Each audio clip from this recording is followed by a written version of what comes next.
Podemos começar então agora, Sérgio.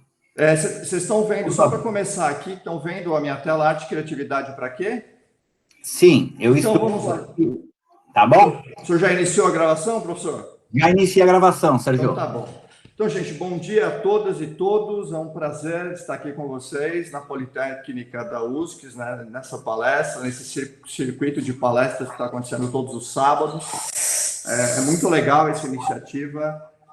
Eu venho aqui hoje, acho que eu vou ser meio que um peixe fora d'água, né? Porque venho trazer para o pessoal de engenharia da computação, todas as engenharias, da matemática, da programação, o lado mais, vamos falar assim, emocional e não tanto racional que a engenharia nos pede, né? Eu acho que o que eu vou falar hoje aqui ele vem ao encontro aí de uma situação que a gente está vivendo, uma situação complexa, né? A gente está acompanhando, eu não sei se o pessoal ainda tem estômago para acompanhar os telejornais, né? E ver o que está acontecendo, mas o que a gente vai discutir aqui, basicamente, é o que está acontecendo na nossa sociedade como um todo, né? E aí todo mundo, acho que não tem como não acompanhar a total desumanização das pessoas, né? Da nossa sociedade em si. Então, isso é uma coisa que a gente precisa discutir, né? Então, quando a gente fala sobre arte, quando a gente fala sobre criatividade, a gente tem que entender que talvez por essa situação, na verdade, seja um viés, um escape aí de salvação para a gente, uma coisa para a gente poder olhar. E a gente percebe que essa mesma sociedade hoje em dia, que se torna cada dia mais não humana ou desumana, ignora. Cada dia que passa, a arte passa a ser uma coisa mais de fundo de quintal, uma coisa não tão... As pessoas começam a não ter acesso, né? O artista começa a ficar em segundo plano, em todos os sentidos. É uma luta minha, né? Apesar de trabalhar com design, também que é uma área racional, design de games, digital, gráfico, ou seja, minha formação, eu luto todo dia para que eu consiga me expressar por meio da arte, mas expressar o lado emocional, para resgatar quem eu sou. Então, assim, quem está acompanhando, né, percebe claramente, né, situações como a do George Floyd, ou seja, a vida da pessoa simplesmente, né, a gente acompanha o que está acontecendo no mundo inteiro por causa disso, na América do Norte, né, para quem não lembra, foi o homem negro, né, asfixiado por um joelho, né, de forma brutal. Só por curiosidade, a pessoa está acompanhando, né? O policial conseguiu lá a sua, vamos colocar assim, a sua fiança, né? Acho que foi 3 milhões e 700 mil dólares. Fizeram uma vaquinha e tiraram ele da cadeia. E o caso do menino Miguel aqui no Brasil também, né? Então, quando a gente fala em desumanização, a gente está falando de coisas que são pontuais, está todo mundo vendo esse tipo de coisa. Então, a minha palestra é em cima disso. Em alguns momentos, vocês vão perceber que a gente entende o que tem por trás dessa certa desumanização. Eu vou falar aqui um pouquinho do funk carioca, de coisas assim. Eu não vou discutir o âmbito social, do problema do social do jovem hoje abandonado num morro, abandonado numa comunidade. Isso eu não vou discutir agora. Hoje o que eu vou discutir é a sensibilização, ou a falta dessa sensibilidade, e o que nós estamos nos tornando. Que mundo a gente está criando para os nossos filhos e netos, e se é que nós vamos conseguir sobreviver e aguentar interagir e se organizar, viver dentro dessa sociedade que a gente criou. Então, arte e criatividade para quê? Então, um aviso aqui, a ideia aqui é abordar a arte como voz sensível da sociedade, a voz que humaniza a sociedade, a voz que liberta a sociedade. Então, essa é a ideia do que a gente vai discutir aqui. Então, a arte, o que é arte? Muita gente acha que arte é uma coisa pessoal, é uma coisa de uma pessoa iluminada que foi tocada lá por Deus, ou por uma divindade, ou por alguém, e, nossa, agora ele consegue se expressar por meio da arte.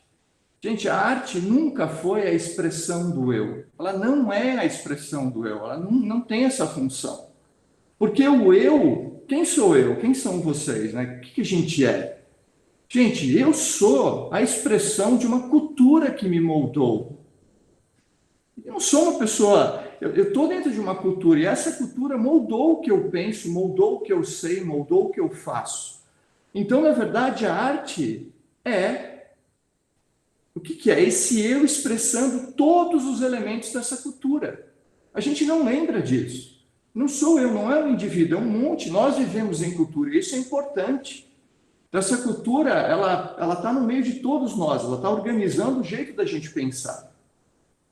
E outra coisa, essa cultura e essa sociedade, a gente tem que lembrar também, quando a gente fala sobre isso, que é algo fundamental, sine qua non, para a gente poder organizar a nossa linha de raciocínio, para a gente entender e para que eu possa tocá-los com o que eu estou falando aqui, lembrando que eu não vou falar da racionalização, e sim da sensibilização e da humanização, ou seja, a volta do ser humano, vamos colocar assim, sem as suas armas sociais, vamos colocar assim.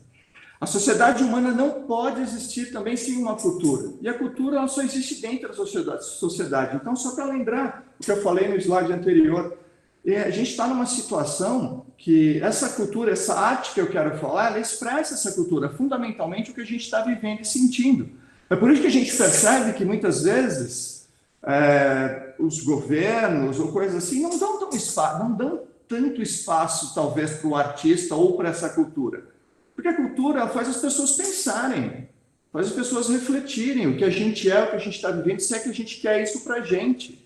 Eu não sei vocês, mas um monte de coisas que eu vejo ao meu redor nessa sociedade maluca que a gente tem, eu não quero para mim. Eu não quero isso para a minha vida, eu não quero isso para o meu dia a dia, para a minha família, não quero isso para os meus alunos, para os meus amigos, não quero. Quero outra coisa. Então vamos lá. E aí quando a gente vê... Eu acabei de dar o exemplo aqui do George Floyd, do menino Miguel aqui no Brasil, infelizmente, recentemente, e de tudo que a gente vê. Vou ficar claro que a nossa sociedade é doente, gente, completamente. Uma sociedade que não consegue, ela não entrega nada em troca, ela não devolve nada para a gente, ela só tira. E aí, em cima disso, nessa sociedade doente que a gente vê nos cercando a todo momento, a gente percebe claramente que a gente perdeu a noção total da responsabilidade, dessa época que está devorando a si mesmo, sem oferecer nada em troca. O que a gente recebe em troca? Como é que a gente está? Eu vejo os meus alunos do dia a dia, uma coisa que me preocupa demais. Garotas de 18, 19 anos, com síndrome do pânico, desesperados, desanimados, porque eles olham o que tem em torno e ficam apavorados. E vamos lá, eu só vou pegar uma coisa que não está na palestra, mas eu faço questão. Quando a gente olha uma situação, vamos pegar aqui uma pedagoga, vamos pegar Montessori, eu acho lindo o que ela fala. Eu acho que ela tinha a chave para muitas coisas. Ela fala assim, você quer resolver o problema dessa sociedade doente, você quer resolver os problemas do mundo, ensine as crianças a colaborar. Não ensine as crianças a competir. Só que a gente fez completamente o contrário. A gente ensina a competir o tempo inteiro. A função da universidade, a função do ensino médio é criar as pessoas para uma competição. Chega um momento na tua vida que você não aguenta mais essa competição. Você não quer mais isso para você. É uma coisa maluca. Você começa a ficar louco.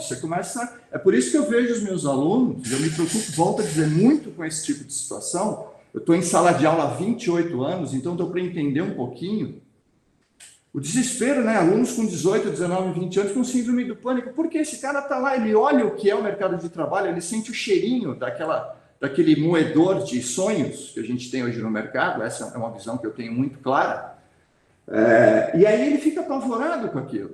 É claro que ele não quer ir para lá, é claro que ele quer ficar onde ele está, porque ele sabe que ali é velocidade total, não vai ter tempo mais para nada. E outra coisa, por mais que a gente esteja num campo de design, de arte, da engenharia da computação, o que for, a gente tem que lembrar de uma situação que é também fundamental. Nós criamos as pessoas para qualquer área, para qualquer coisa. Nós estamos criando pessoas para áreas de negócios. Eu gosto muito dessa palavra, negócio. E eu vejo meus alunos reclamando para mim, professor, eu estou sem tempo. Professor, eu estou sem tempo. Eu não consigo porque eu não tenho tempo. Eu falo, como assim? Você tem 18 anos, você tem 19 anos de idade, você está começando a sua vida e você vem e fala para mim que você não tem tempo. Então, quando você entrar no mercado, o tempo vai ser completamente escasso. Por quê? Vamos lembrar da etimologia da palavra negócio. A palavra negócio, todo mundo aqui, eu também reclamo que eu não tenho tempo para nada. A palavra negócio vem de negue ócio, negar o ócio, negue ócio. Todos nós negaremos o tempo inteiro o ócio. E por que eu estou querendo falar isso nesse momento? Negar o ócio, negue ócio. Porque você nunca vai existir, você vai ser criado para viver uma situação mercadológica, uma situação de competição a vida inteira. Eu gosto muito aqui, eu vou até abrir, rapidamente me permitam só minimizar isso aqui, um livro que eu gosto muito desse italiano, esse moço aqui, ó. Se vocês tiverem a oportunidade de ler, é uma leitura deliciosa, Domenico de Masi, e ele fundamenta tudo isso que eu estou falando aqui, o ócio criativo. Também ele discute uma situação que a emoção é a regra, e é uma coisa que eu tento trazer para a minha vida o tempo inteiro, da hora que eu acordo, da hora que eu vou dormir, por mais que seja difícil, eu tento trazer à tona essa emoção é a regra para a minha vida, porque eu não sou uma máquina, eu não quero morrer ou viver dessa maneira. Então, o ócio criativo, ele fundamenta muito do que eu estou dizendo aqui. Domenico de Masi é um italiano maluco, mas apaixonante, eu gosto muito da leitura e da maneira pela qual ele fundamenta o seu pensar. Então, gente, por isso que meus alunos ficam apavorados, porque eles já estão aprendendo a negar o ócio. E aí, toda vez que eu peço isso para meus alunos, eu falo para eles, olha, gente, hoje à tarde, só por curiosidade, eu tenho a banca de TCC do curso de Jogos Digitais da USP. A gente está com a formação do pessoal do 5º semestre, inclusive o Ricardo Nakarato está aqui, eu vi ele entrando, vai começar às 14 horas. Então, quando eu peço para os meus alunos assim, por favor, eu gostaria muito que vocês fossem criativos. E aí, ao mesmo tempo, eu lembro para eles e para mim mesmo, ou seja, o negue ócio. Como é que eu tenho o direito de exigir criatividade para uma pessoa que está negando o ócio e no ócio está a criatividade? Por que no ócio está a criatividade? Porque lá eu tenho uma coisa que é a experimentação, o brincar. Só que o brincar é uma coisa infantil, né? Uma outra coisa também que a gente esqueceu, né? A experimentação, o brincar é a coisa da criança. E todos nós, né? A gente só aceita uma resposta, certo? Eu acho muito legal, né? Uma vez eu fui dar uma palestra na escola da minha filha, quando ela era pequena, hoje minha filha está com uma completar 18 anos de idade, uma futura médica, quer ser médica, e eu lembro que eu fui falar com as crianças, né? E eu fiz a mesma experiência no dia anterior para uma classe universitária. Eu peguei lá, fiz um ponto numa lousa e perguntei para a minha classe de ensino superior, falei, bem, o que é esse ponto na lousa? O pessoal só faltou tacar o sapato em mim. Pô, que aula chata, que porcaria. E os jovens querem o quê? Eles querem um show épico, né? Eles querem cada dia uma coisa maior, eles não querem discutir as coisas. Então, um ponto na lousa é um ponto na lousa. Acabou. Jovem universitário, ninguém quer discutir aquilo. Querem fazer outras coisas. É a época dos hormônios, né? Vamos nos divertir. Aí, no outro dia, eu fui para uma sala de aula de ensino fundamental, fiz o mesmo ponto na lousa e perguntei o que era aquilo. Eu tive uma enxurrada de entusiasmo que durante meia hora eles falaram 400 mil coisas, eles não paravam, né? com um entusiasmo fora do comum, porque a criança é essa. E a criança tem várias respostas para a mesma coisa. Então, né? Experimentar, brincar é o que faz a gente se entusiasmar. E a gente está perdendo entusiasmo porque a gente parou completamente de brincar. Lembrando aqui, voltando aqui na nossa sociedade doente, eu estou falando para ela. Então, a gente vê por que ela está doente. Pô, os exemplos que vêm de cima, né? As coisas que vêm de cima, que deveriam ser exemplos, fica claro que o que vem de cima, e são os exemplos para os jovens hoje em dia, que tudo é permitido. Que a gente navega num mar de incerteza o tempo inteiro. Ninguém pode falar sobre absolutamente nada, são incertezas, incertezas e mais incertezas. Então, o que a gente está vivendo? A desconfiança. Essas incertezas estão estão entrando, estão se enredando dentro das pessoas com uma total desconfiança. Ninguém confia mais em ninguém. Ninguém se entrega mais a ninguém, ninguém mais se abre para ninguém, ninguém fala o que pensa, o que sente, o que quer. Talvez em relacionamentos, casamentos, namoros, amizades, as pessoas se fecharam num mundo de desconfiança. Porque a nossa sociedade obriga isso da gente. Quem é louco de se abrir? Perfeito? Então, no trabalho, nas relações sociais, no amor, tudo, nas televisões, tudo que a gente vê é sempre o anunciante, é sempre quem está falando, é sempre o lobby que existe por trás, é sempre a desconfiança. Então, o que a gente tem hoje em dia para falar que essa sociedade é doente? E tem gente que ainda defende, né? Eu vejo um monte de gente defendendo um monte de coisa. Eu não vou entrar no viés político, longe disso. Isso aqui é uma coisa que eu não vou fazer aqui, mas eu vejo um monte de gente defendendo coisas que não se defende, que não se fala mais, porque só se você não for humano. Porque se você for humano, você não tem coragem de defender aquilo. Então, mentira, trapaço, cambalacho, constituíram o quê? Gente, a carta de alforria para essa sociedade doente que a gente vive.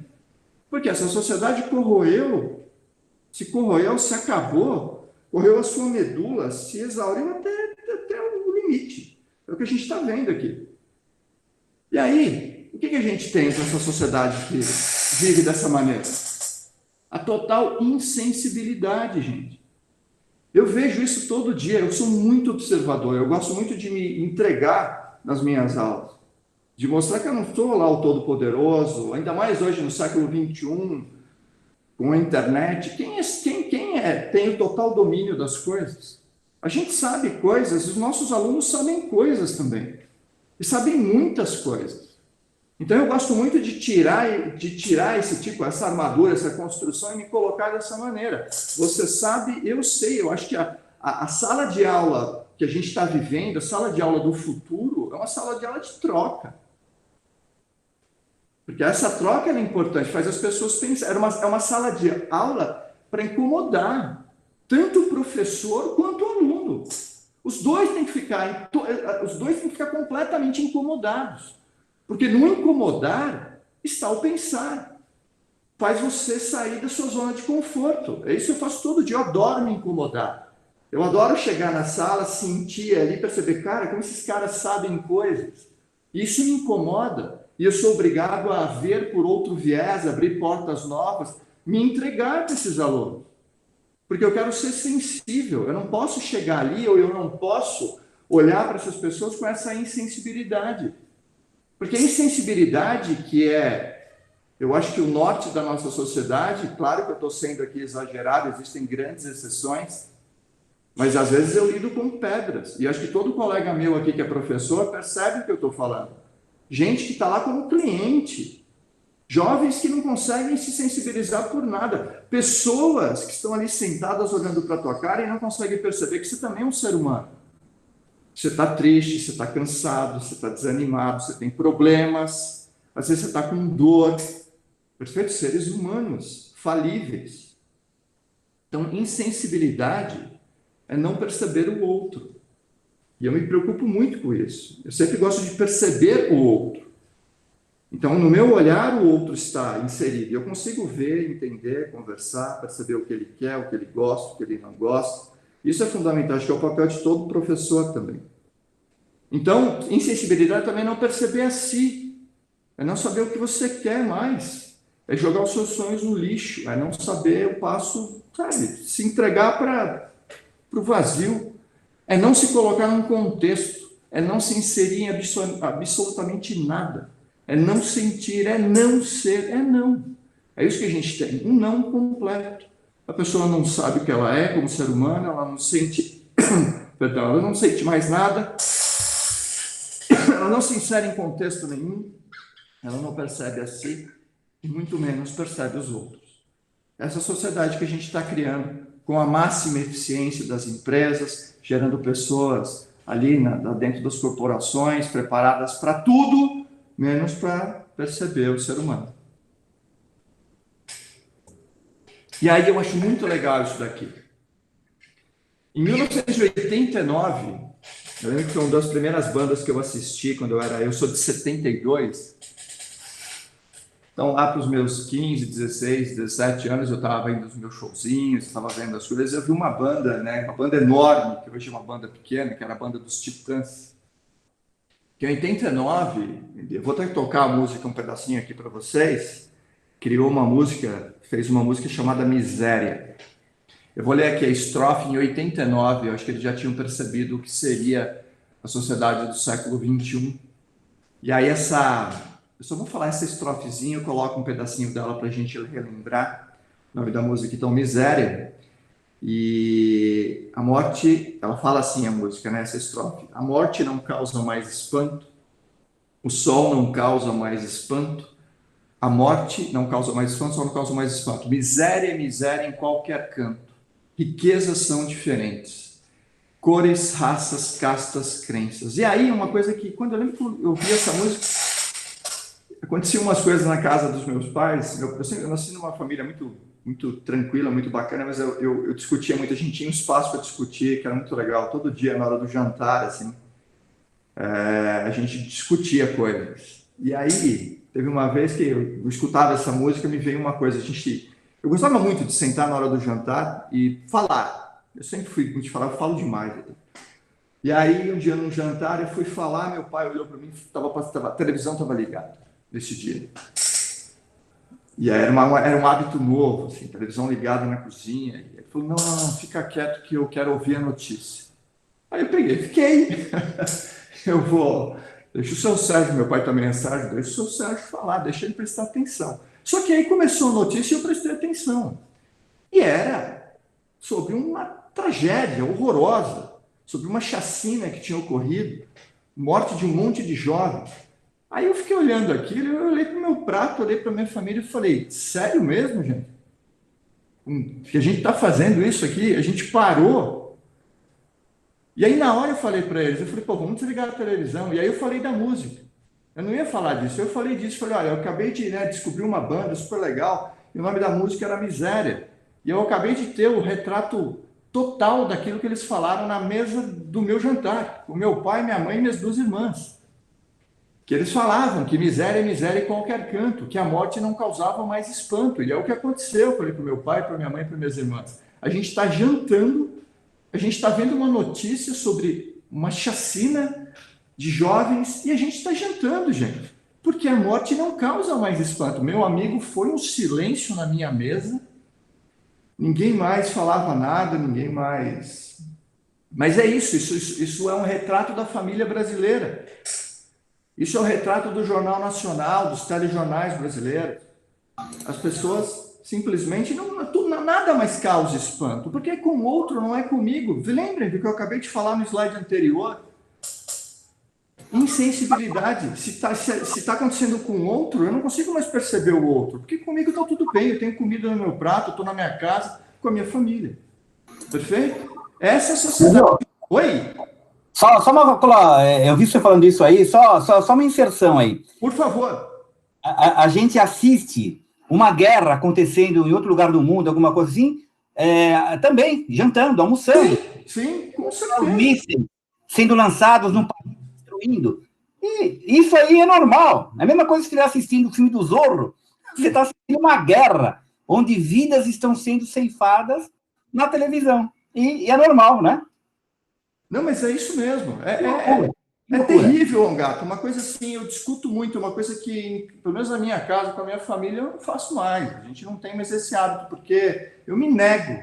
É o momento da gente, assim, por mais, acho que é um ritual para a família se conversar. Então, assim, essa coisa de você se colocar, justamente são mísseis, são pessoas, e a gente está lá. Então, assim, eu me nego, eu me recuso. Em 89, esses caras escreveram isso. Me permitam aqui, meu Spotify já está aberto, só o início da música, para quem não lembra. Eu acho, assim, bem importante essa música. Rapidinho aqui.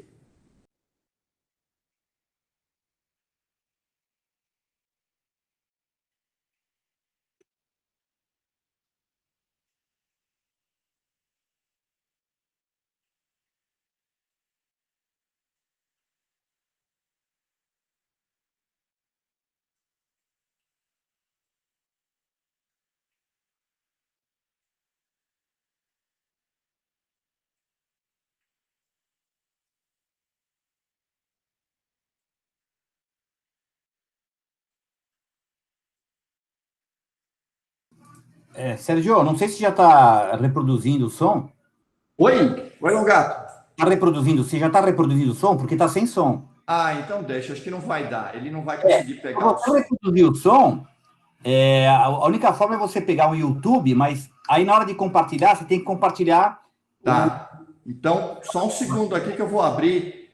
Acho que do Spotify ele não consegue pegar. Um segundinho. Eu só queria lembrar as pessoas que é importante. Estou abrindo aqui. YouTube, obrigado. Isso, pela dica. Se você acha que o YouTube talvez vá. Tá, vamos lá, peraí, deixa eu só me organizar aqui. Olha lá, Miséria Titã. Só para a gente lembrar da música aqui, acho que agora vai rolar. Vou pular aqui o...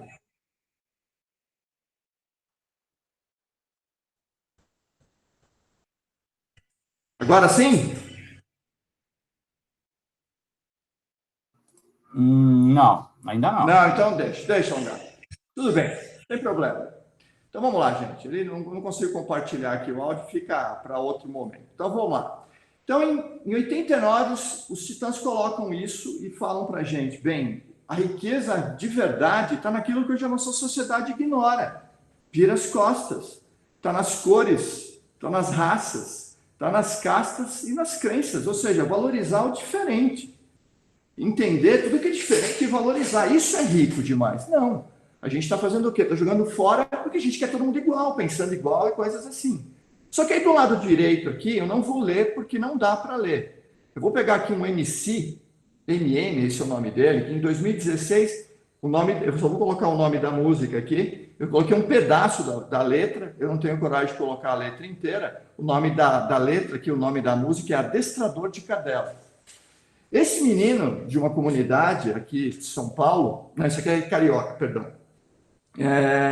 escreve uma música onde ele demonstra claramente nas letras aqui, nas estrofes, se é que isso pode ser chamado de música, a visão que ele tem de uma mulher, da visão que ele tem do sexo feminino. E essas pessoas, fica claro o que a gente está falando. É claro que eu não vou discutir, nesse âmbito eu não quero discutir a contextualização social, por que uma pessoa faz isso. Mas eu quero discutir o fruto dessa insensibilidade, dessa sociedade doente que está corroendo as pessoas. Então, esse indivíduo, esse garoto, ele não consegue perceber o outro. Simplesmente, ele não consegue mais perceber o outro. O outro não existe mais no contexto dele. Perfeito? Ele não tem mais essa capacidade. E aí, a gente fica nesse meio do caminho. Porque aí, de vez em quando, eu saio da universidade, né, em algumas universidades, e aí você vê os jovens passando na frente das universidades com aqueles carrinhos rebaixados, o som no último volume, com essa música lá dentro. Ele faz questão de mostrar para as pessoas o que ele é, o que ele pensa. Então, assim, esse é o fruto dessa sociedade que de 89 para 2016 tem uma grande quebra ali. Então, assim, os Titãs de 89 tinham percebido esse tipo de conotação em 2016. Essa sociedade meio que rompe, cai, né? Esse jovem não consegue mais perceber, só fechar meu Spotify aqui que estava aberto, não consegue mais perceber essa conotação, essa contextualização, o que está acontecendo ali. Então, vamos lá, deixa eu só ver uma coisinha aqui, está tudo certo. Vamos lá, o que a gente precisa fazer, gente? A gente está numa situação que, volto a dizer, a minha preocupação aqui é trazer para as pessoas um pouco do que falta.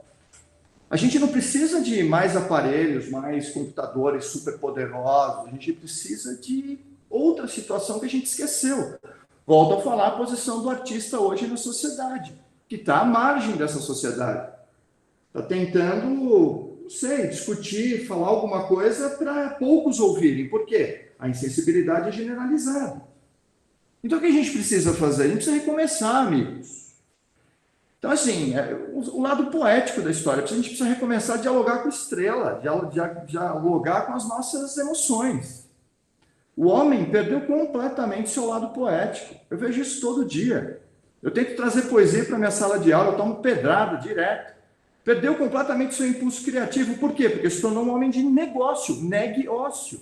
Negar a falta do que fazer. Negar a falta e a experiência. Negar o brincar. Pô, tem classes que eu entro que eu não posso fazer piada. Parece que eu tenho que ficar lá, parecendo um robô. Meu, o que é isso? A gente precisa brincar, se sentir bem. O professor sente muito isso. Acho que é fundamental, né? A gente se colocar, ter desse impulso criativo. Então, a gente está muito interessado, cada dia mais, isso me preocupa muito, em produtos, em novidades eletrônicas, qual é a aparência do PlayStation 5, do carro não sei o quê. Meu, em produzir cada vez mais coisas. Meu, a gente só está preocupado com isso. E aí é muito legal, né, quando você está em quarentena, que você está trancado na sua casa, que você começa a perceber como é limitada a sua relação com seus parentes, por exemplo. Você fica o tempo inteiro acostumado com o trabalho, quando você está trancado em casa, você não consegue conversar. Por isso, meu amigo, é fundamental que a gente traga de volta algumas coisas, que é o sentir da arte. E eu acho lindo, uma definição das mais belas. Fernando Pessoa, poeta português, cheio de heterônimos, cheio de várias pessoas numa pessoa só, ele não se coube numa pessoa só, ele transbordou a vida inteira. Então, para quem nunca leu Fernando Pessoa, até hoje você tem na crítica genética campo de estudo para estudar quem foi esse gênio. E a definição do que ele tem para a arte, eu acho que é de uma sensibilidade fora do comum. Então ele fala aqui, o que é a arte? É um poeta falando. A arte consiste em fazer os outros sentirem o que nós sentimos, nós enquanto artistas, em os libertar deles mesmos, propondo-lhes a nossa personalidade para especial libertação.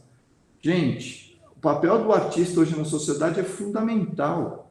A gente precisa tirar as pessoas dessas caixas de alta produtividade, ou seja, mostrar para ele que ele é um ser humano, mostrar para ele que ele está preso, libertar essa pessoa daquele universo, dar para ele um outro lado, uma nova maneira de pensar. Esse é o papel do artista, incomodar as pessoas, fazerem as pessoas sentirem e pensarem, olhar para a sua própria vida e perceber quanto ela é limitada, o quanto ele não está vivendo e se é que aquilo pode ser chamado de vida.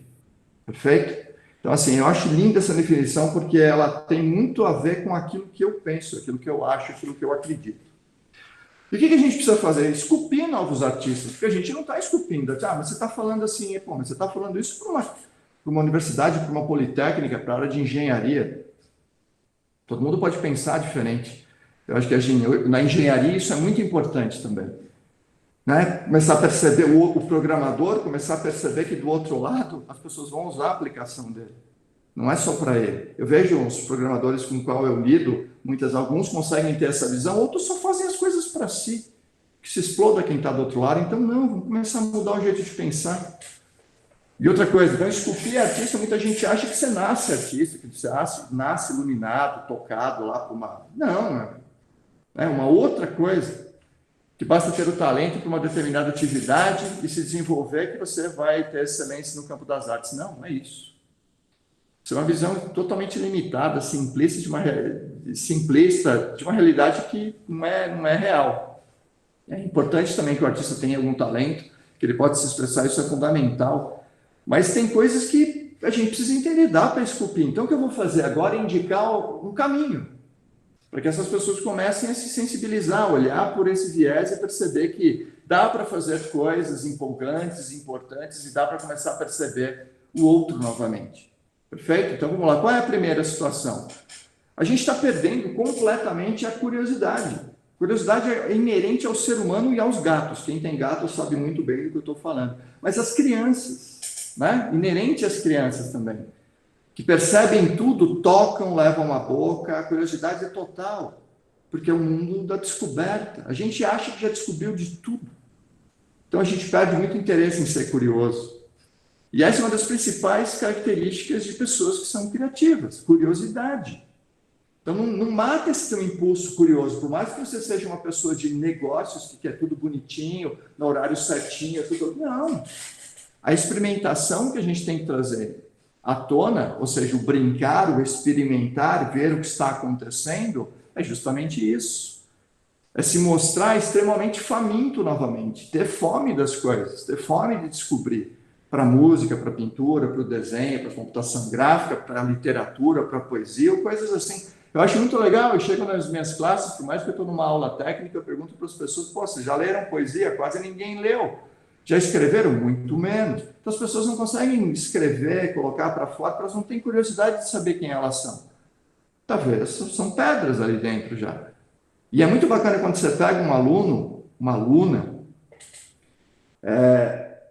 quando você senta do lado, você vê que a pessoa é curiosa, que ela está experimentando. São aqueles alunos e alunos, aqueles jovens, que o olho da pessoa brilha.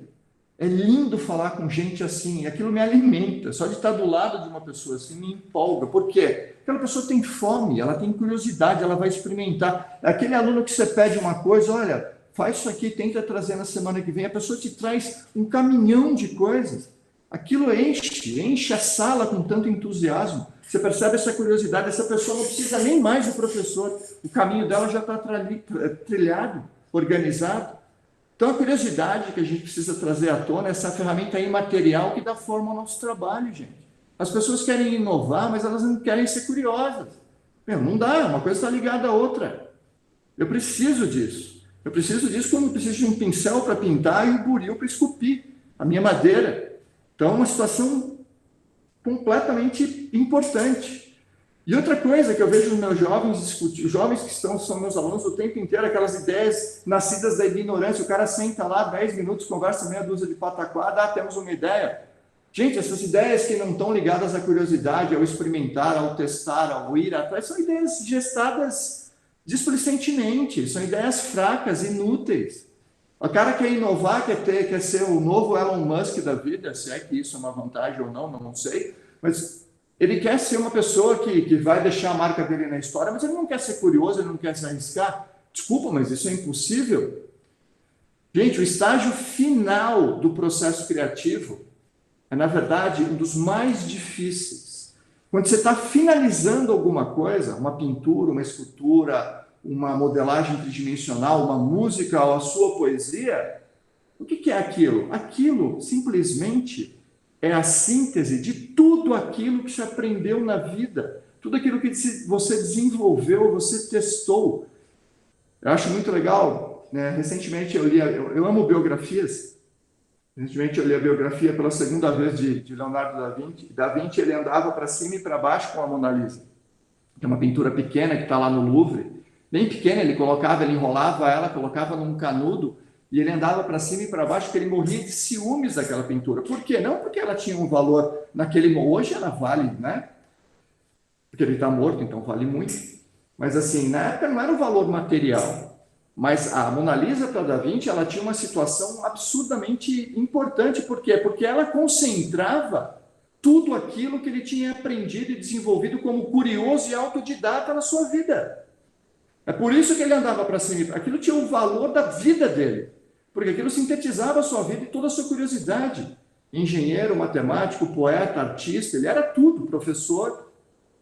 Então, olha que coisa linda. A curiosidade fez com que aquela obra de arte que ainda estava em desenvolvimento se tornasse a coisa mais importante da sua vida, que tinha o próprio valor da sua vida, porque sintetizava toda a sua curiosidade. E aí pergunto para os meus colegas, pergunto para os meus alunos, cadê a nossa curiosidade? O que você quer aprender novamente, quer aprender de novo? O que a gente está fazendo?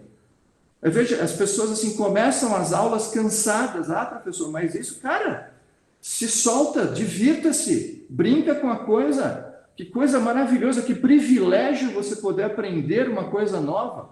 Tem uma coisa que eu tenho para mim, eu aprendo coisas novas todos os dias, eu vou morrer sendo estudante, com toda a humildade da minha vida. Isso é uma coisa que eu vou ser estudante até morrer. Eu tenho um prazer em aprender. Volto a dizer, eu aprendo muito com os meus alunos, porque eu vejo eles fazendo coisas e eu peço para eles me ensinar. Eu falo, você vai me ensinar isso aí. Pô, professor, você não sabe? Não, não sei, me ensine.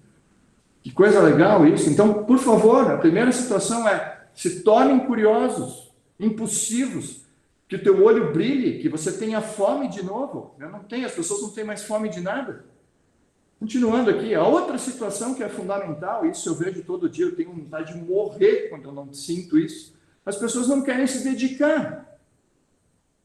Eu fui ver recentemente um concerto de um pianista chamado Arthur Moreira Lima, um grande pianista brasileiro, lá no Sesc Pompeia. Faz tempo já, na verdade, não foi tão recentemente, não.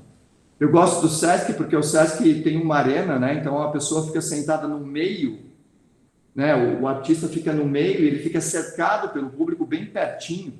Então é uma coisa muito intimista, né? E o Arthur Moreira Lima, quando ele toca, ele debulha o piano, né? É de uma emoção que... E aí ele estava ali, assim, terminando o seu concerto, aí um rapaz gritou na plateia, e eu achei lindo esse momento, assim, ele falou, olha, eu daria minha vida para tocar como você. O rapaz da plateia gritou. E eu achei lindo, porque ele parou na hora. Ele parou e olhou para a pessoa, assim. Eu falei, meu, o que ele vai falar? E ele falou uma coisa maravilhosa. Ele falou, pois é, meu amigo, eu dei a minha vida.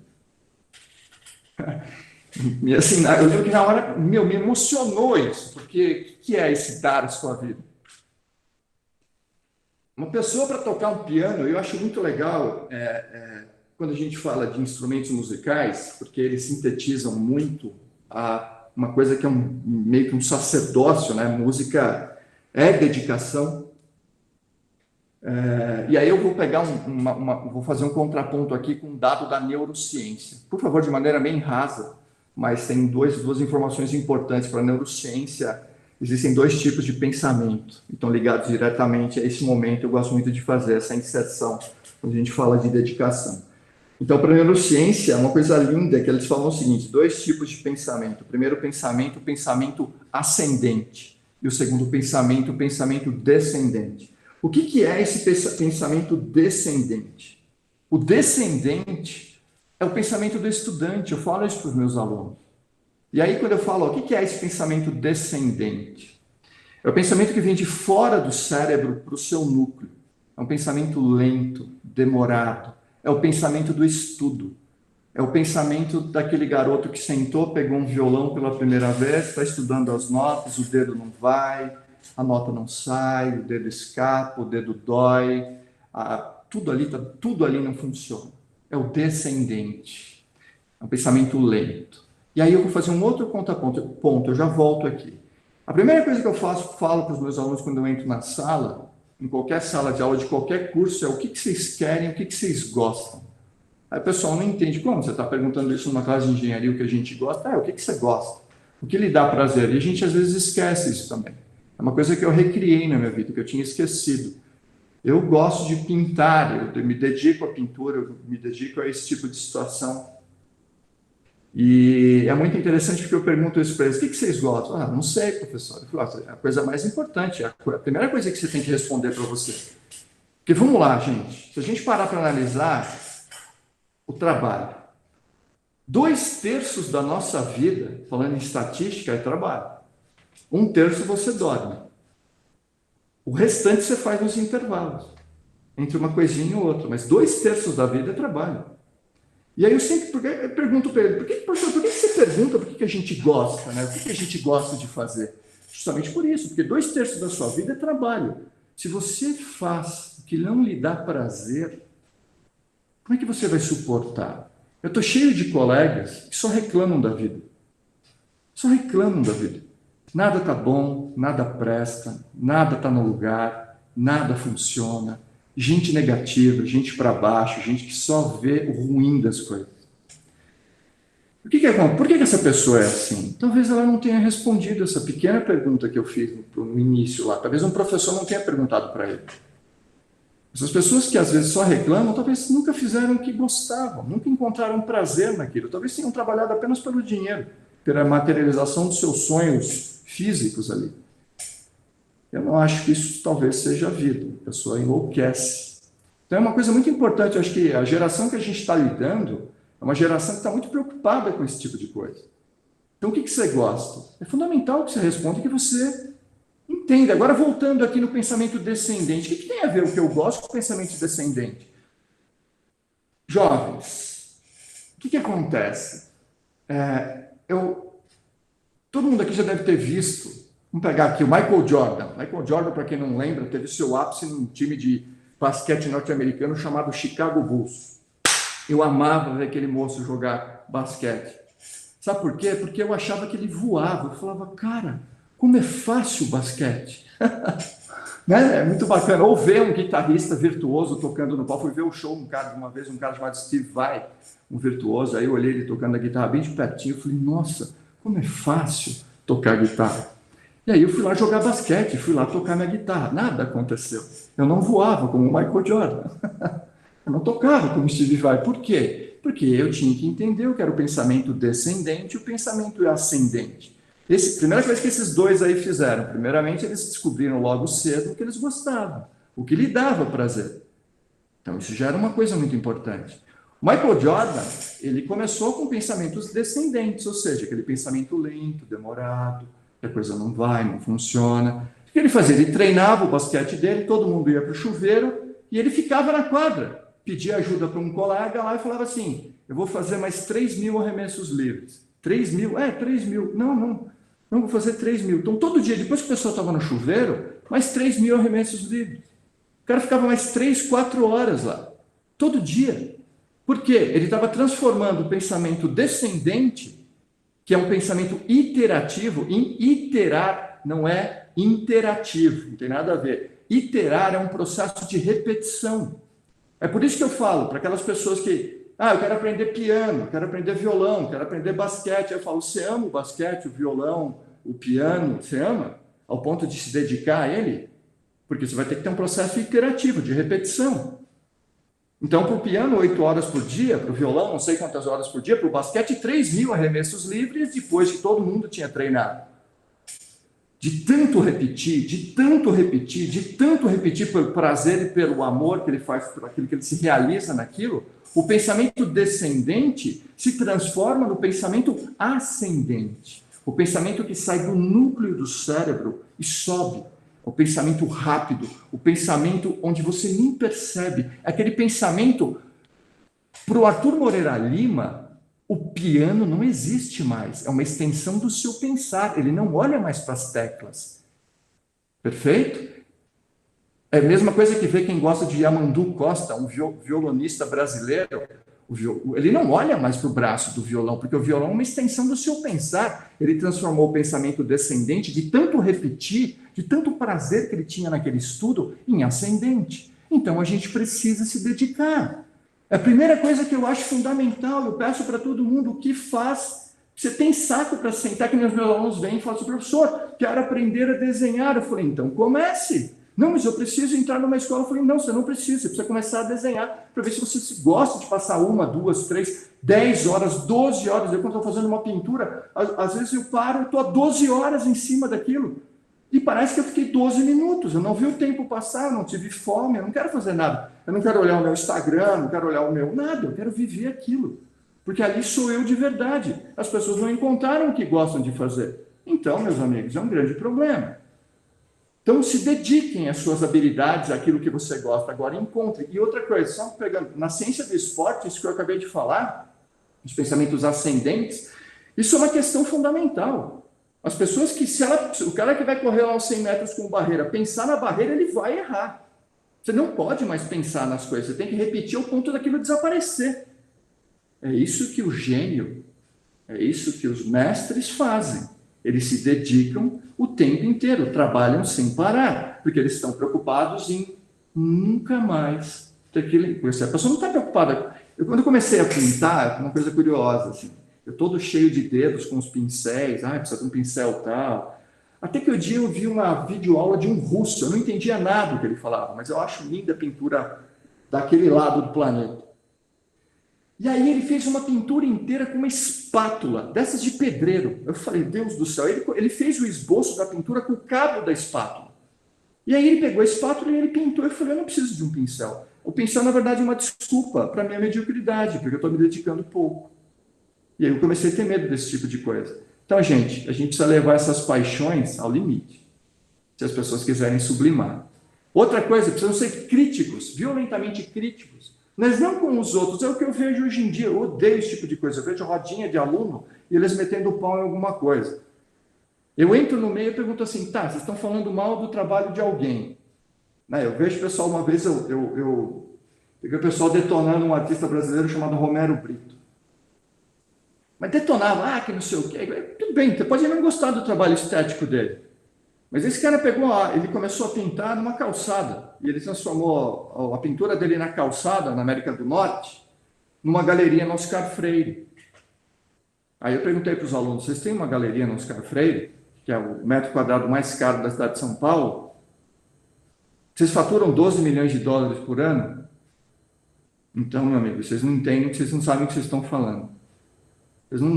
É medíocre demais só criticar. Critica o seu trabalho, eu acho muito legal, eu sou assim. Eu pego tudo que eu faço, tudo que eu pinto, tudo que eu escrevo, tudo não, também tudo é meio exagero da minha parte, mas eu sou meio exagerado mesmo. Eu gosto de colocar nas minhas redes sociais, porque aquilo que eu peço para o meu aluno eu também gosto de mostrar. Não porque eu quero me comparar, mas assim, é muito bacana quando você coloca o seu trabalho para os outros verem, porque no dia que eu faço, eu gosto muito. Eu acho muito bom, acho legal. Aí eu vou dormir. No outro dia eu pego, ligo, vou ver meu Instagram, vou ver as minhas redes sociais, eu olho para o meu trabalho que está lá e eu tenho vontade de chorar, porque eu só vejo defeitos. Eu acho lindo você ter essa energia para criticar o seu próprio trabalho. E eu gosto muito, tem alguns colegas que são artistas, que vivem da arte. E é muito bacana, uma coisa que a gente discute muito, de vez em quando a gente conversa, nem que seja virtualmente, mas você entra no ateliê de um artista, você sempre vai encontrar um sofazinho velho, uma poltroninha velha. Por quê? Porque ele vai lá para a sua tela, para a sua escultura, ele esculpe, ele pinta, ele para e ele senta naquele sofá solitariamente e ele estabelece um diálogo com a sua obra, ele começa a criticá-la. Milhares de decisões estão sendo tomadas. Isso é o gênio, isso é a obra, esse é o feedback de um processo criativo. Você criticando o seu próprio trabalho. Porque você é sensível com você se percebe, aquilo é importante. As pessoas só criticam os outros, o seu trabalho está sempre perfeito. Tem alguns alunos meus que eu pergunto, o que você está fazendo? Você tem uma autoestima absurda. O teu trabalho não evolui, você precisa criticá-lo. É importantíssimo, você é um estudante ainda, como é que você pode gostar do seu trabalho? Hoje ele está bom, amanhã ele está ruim. Nunca vai terminar o processo. E aí eu vou pegar aqui, vou colocar um exemplo. Quem falava uma coisa dessa, um outro gênio. Pablo Picasso, um pintor que começou no dadaísmo e foi para o cubismo, passou por várias escolas, por vários momentos, teve a sua fase azul, teve a sua fase rosa, e Picasso falava uma coisa maravilhosa que tinha a ver com esse senso crítico. Ele falava assim, toda vez que eu dominar uma técnica, eu vou abandoná-la. Porque quando eu dominar a crítica, eu vou achar bom demais para ela, e eu não vou ver defeito. Então ele fez aquarela, ele só não foi para o acrílico, né? Pela idade, que é uma pintura, até começou, tem algumas coisas em tinta acrílica, mas bem no finalzinho da vida, mas várias técnicas, água forte, tudo que ele pôde fazer com óleo. Só por curiosidade, Picasso morreu ceramista. Olha que coisa maravilhosa, o grande mestre do cubismo morre ceramista. Um senhor fazendo cerâmica, porque ele foi abandonando, porque ele já tinha dominado. Mas ele queria sempre ser crítico com o seu trabalho. Por isso que ele morreu velho e feliz. Porque ele nunca parou de se criticar, ele nunca parou de desenvolver. Ele falava, é importante que o ruído, o erro, exista no meu trabalho, porque ele faz eu dar um passo para frente. Que mente genial, hein? E a gente, hoje em dia, eu vejo meus alunos, a primeira coisa que eu faço, primeiro, o aluno tem medo de errar. Eu falei, querido, como assim? Você quer aprender a pintar, que é lidar com o caos? Você quer aprender a escrever, que é lidar com o caos, é lidar com os seus pensamentos sem errar? O fundamento é o erro, é a tentativa e o erro. Então, por favor, pegue. Eu tive um professor de desenho que era muito legal, era um cubano. Eu achei maravilhoso. A lição que ele deixou na minha mente foi fantástica. Ele pediu para eu comprar um material, eu fui lá, comprei. E era no fundo de uma casa, né? A aula de desenho com ele, ele era cubano, tinha fugido de lá, estava feliz da vida que estava no Brasil, porque ele podia comer mais pãezinhos do que ele podia comer lá. O sonho dele era comer um monte de pãozinho. Estava feliz com isso, era muito bacana. E aí ele chegou para mim e falou, quero ver o seu material. Eu falei, legal, compra tal coisa. Eu peguei e comprei. Borracha precisa ser tal borracha bonita, tem que ser essa. Aí eu peguei, no dia que eu cheguei lá, cheguei com o meu material todo orgulhoso, material todo novinho. Ele pegou e falou, tá aqui a sua borracha, quero ver a sua borracha. Eu falei, professor, comprei aquela que você me falou. Ele pegou a minha borracha, juro para vocês, gente. Pegou, olhou para ela, olhou para minha cara, jogou no quintal do vizinho. Eu olhei para cara, como assim, cara? Tu jogou minha borracha no quintal do vizinho? Falou, pois é, meu amigo, você nunca mais vai apagar nada na sua vida. Foi uma lição, ele falou, vai ficar lá, meu vizinho depois devolve, vou pegar para mim a sua borracha, mas você nunca mais vai apagar na minha aula, você está proibido de apagar, porque isso vai te obrigar a desenhar sem parar. Ou seja, você vai andar para frente o tempo inteiro. E é um grande exercício, não tenha medo do erro, erra constantemente. E aí os indivíduos criativos, esses caras empregam uma quantidade enorme de tempo para refletir sobre o trabalho, sobre o seu método, sobre o seu processo, sobre a crítica que ele faz. Meu aluno quer acertar de cara, não quer errar mais, ele quer ser perfeito. Outra coisa, são pessoas solitárias, são pessoas que estão o tempo inteiro ali. Gente, música não se aprende no coletivo, se aprende na solidão. Pintura se aprende na solidão. Literatura, arte se aprende de maneira solitária.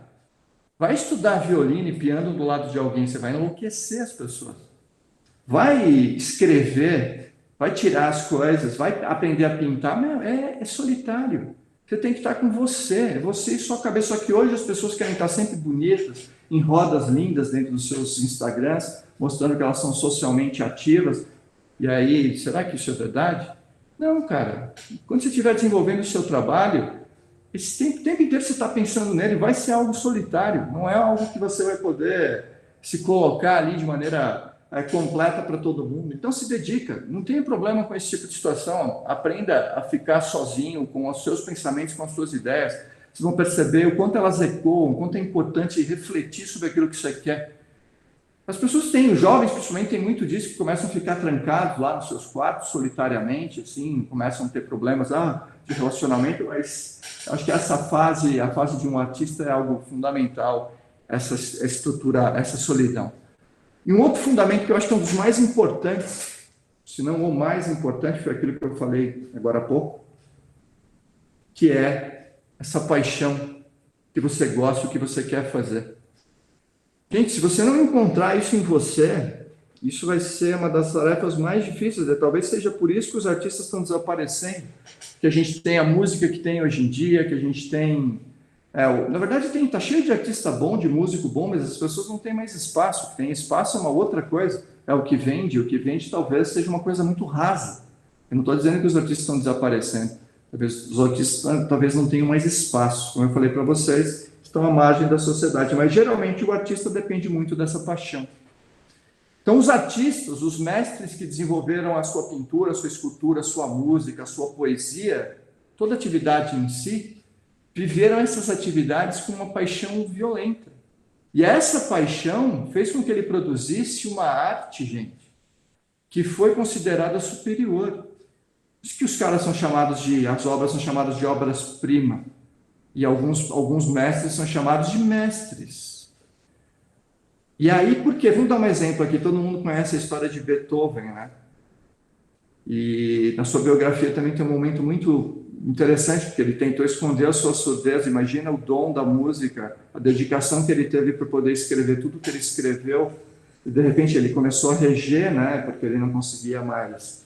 E as pessoas começaram a perceber que na regência ele perdia o andamento. Porque ele não conseguia mais ouvir. Como é que ele vai dar um andamento para uma orquestra se ele não consegue mais ouvir? E aí ele começou a ficar completamente desacreditado. As pessoas perceberam a sua surdez. Na verdade, isso aconteceu de verdade. Só para vocês terem por curiosidade, a Nona Sinfonia, ele já estava completamente, uma parte dela já estava completamente surdo. E como é que ele compunha em Viena, né, um país tropical como o nosso, né, uma cidade tropical como a nossa, quente pra caramba, vamos falar o contrário, né? Então como é que ele compunha?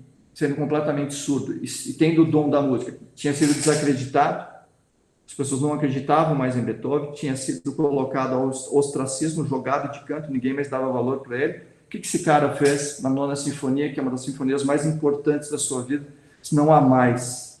O que fez ele se tornar o mito, a lenda, justamente por ser surdo para o mundo inteiro. Como é que ele compôs? Quem tiver a oportunidade, você vê pedaços dessa partitura no Louvre, tem vários lugares, tem a partitura da Nona Sinfonia. Se você olha a Nona Sinfonia, a partitura original, os seus olhos enchem de lágrimas. Por quê? Porque o sofrimento daquele ser, a paixão que ele tinha pela música, está ali sintetizada naquela partitura, porque ela é inteira rasurada, ela é inteira rabiscada, e aí você vai entender o porquê. O que ele fazia? Ele não ouvia. Como é que eu posso escrever a minha música? A música era uma inteligência na cabeça dele, uma inteligência visual, sonora. Mas olha que coisa espetacular, ele dava uma nota no piano e encostava o rosto na madeira.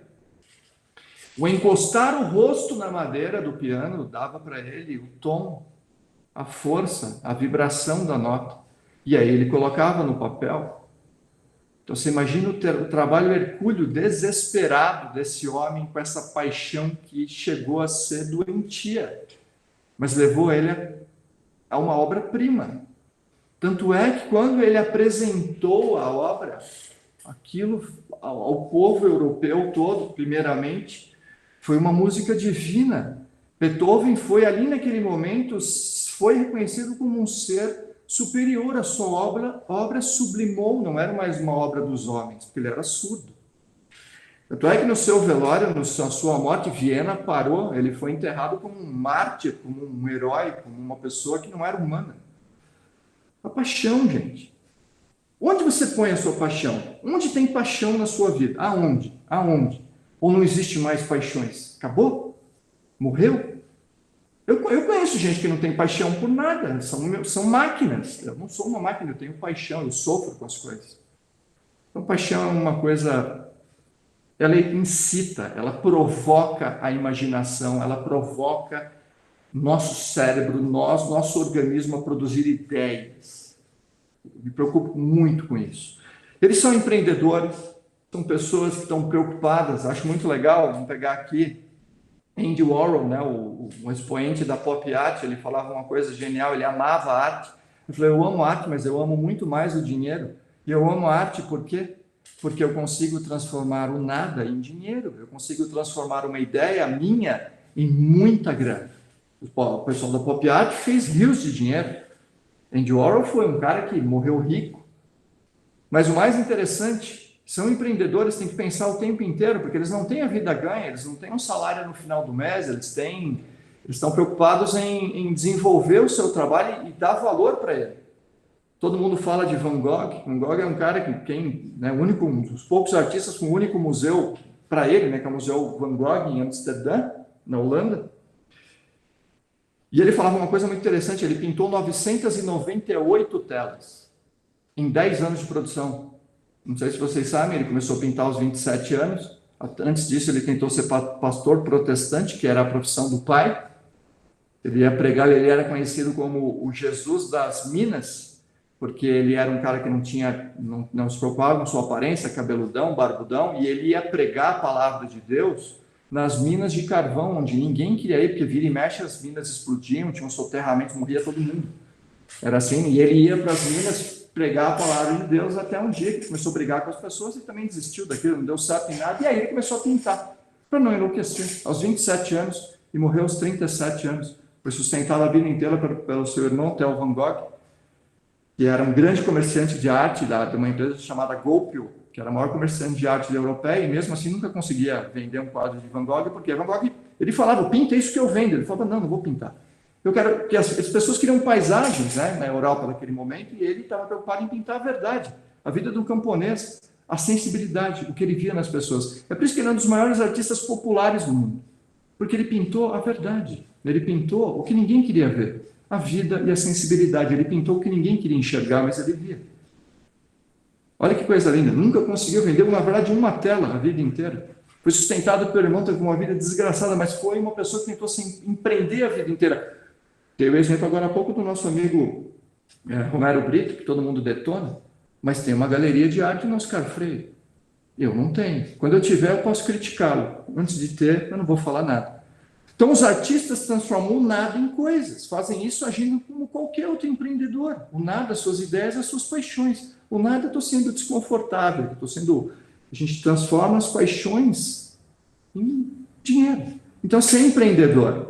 E outra coisa, que eu acho que é isso que eu brigo muito com os meus alunos, eu disse, não fracassa, o artista nunca fracassa, porque ele sabe que o trabalho dele é na tentativa e no erro. Então, pega a borracha e joga no quintal do vizinho. Chega, né? Não tem, vai dar errado. Quem pinta é muito legal, porque você é obrigado a lidar com o erro. Quando você tem lá uma pintura digital, é uma coisa, você vai lá dar um Ctrl Z, acabou, volta o que era. Agora, quando eu estou pintando a óleo, a carvão, a acrílico, o que for, errou, acabou. Lida com o erro. Aprenda, você não está fracassando, o erro faz parte do seu processo. É o que meu amigo Pablo Picasso falava. Erra, não tem problema, eu quero que o erro exista. Então, o fracasso é inevitável, é incontornável também. Aprenda a lidar com ele. E todos os seus fracassos vão gerar um sucesso agora, você não pode desistir. Perfeito? Gente, toda vez que a gente lida com criatividade, é inerente lidar com fracassos. E aí o que acontece? Você vai errando, você vai simplificando, até a hora que você entende a coisa. Perfeito?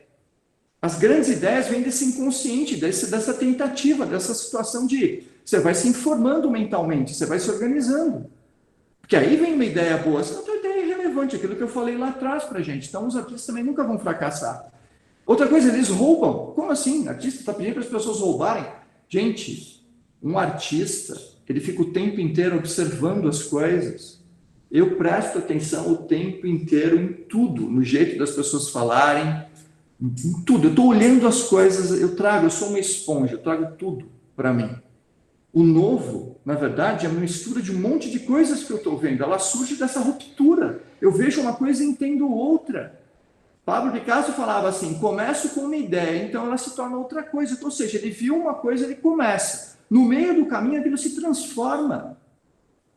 Isaac Newton falava aquela frase manjada, né? Se conseguir ver mais longe, foi porque subi nos ombros de gigantes. É isso. Você tem que ter uma referência. O início, quem começa... Gente, como é que você aprende a tocar um instrumento? Como é que você aprende a pintar? Copiando no início. Então você vai pegar o trabalho, você vai... Quem quer ser poeta, tu começa a copiar o estilo das pessoas o tempo inteiro. Até você encontrar a sua própria voz. Isso é normal, não tem essa. Gente, quem vai esculpir vai copiar lá Michelangelo a vida inteira, até encontrar a sua voz. Perfeito? Então não importa de onde você retira as coisas, agora como você conduz essas coisas. Estou falando para você plagiar. Plágio é um negócio absurdo agora. Quando você está estudando, quando você está conduzindo as coisas, é fundamental. As ideias não são completamente originais. O novo existe. Quem tem coragem de bater no peito e falar que está fazendo alguma coisa nova? Você tem que ser muito bom para falar que está falando alguma coisa nova. Toda vez que eu acho que eu estou fazendo uma coisa nova, eu vou na história e procuro, já foi feito. Pô, o novo não existe. O novo é um processo, uma reimaginação de algo que já existe. São céticos pra caramba. Porque, assim, a criatividade, muita gente está preocupada, eu vejo isso constantemente, em querer agradar os outros. Os artistas são meio ásperos. Porque a arte para ele tem a ver com o que ele pensa, não com o que os outros pensam. Gente, aquela pessoa que quer agradar a todo mundo, primeiro, eu não acho que é uma pessoa confiável. Porque é uma pessoa que fala o que você quer ouvir. Eu não gosto de gente que fala o que eu quero ouvir. Eu gosto de gente que me fala real. Que me tira o tapete. Às vezes fala, ô queridão, baixa a bola aí. É legal, gente, assim. Eu gosto de amigos assim, que põe o dedinho na minha cara e fala, ó, tá errado. Eu não gosto de gente que aplaude para tudo. Gente, puxa saco, enche o saco, né? Eu tenho medo de gente assim. Então, assim, são céticos os artistas. A gente tem que ter gente cética. Então, a gente tem que questionar, porque a gente começa... Lembra que eu falei? Quando a gente questiona, o processo de questionar ativa o cérebro, faz a gente pensar. Por que você questionar as pessoas e questionar o aluno? Agora, tem aluno que não quer também ser questionado. Ele quer empurrar com a barriga. Aí é bem mais difícil, mas a criatividade está ligada a questionamento. Então, todos os obstáculos os mais terríveis é aquele obstáculo, aquela coisa que a gente não consegue ver mais nada a não ser a gente mesmo. A gente tem que ver o que está fora, a gente tem que começar a questionar as coisas. Uma obra de arte é o resultado único de um temperamento único.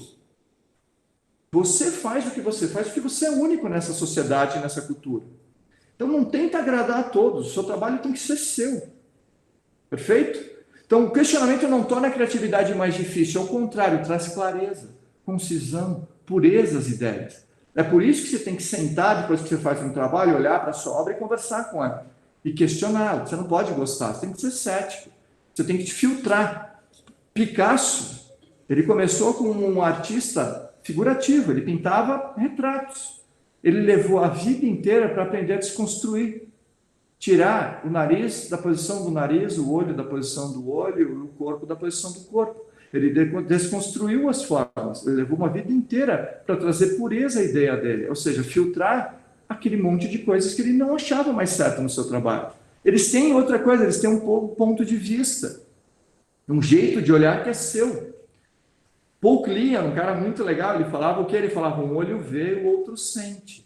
Um vê e racionaliza, o outro sente e se emociona.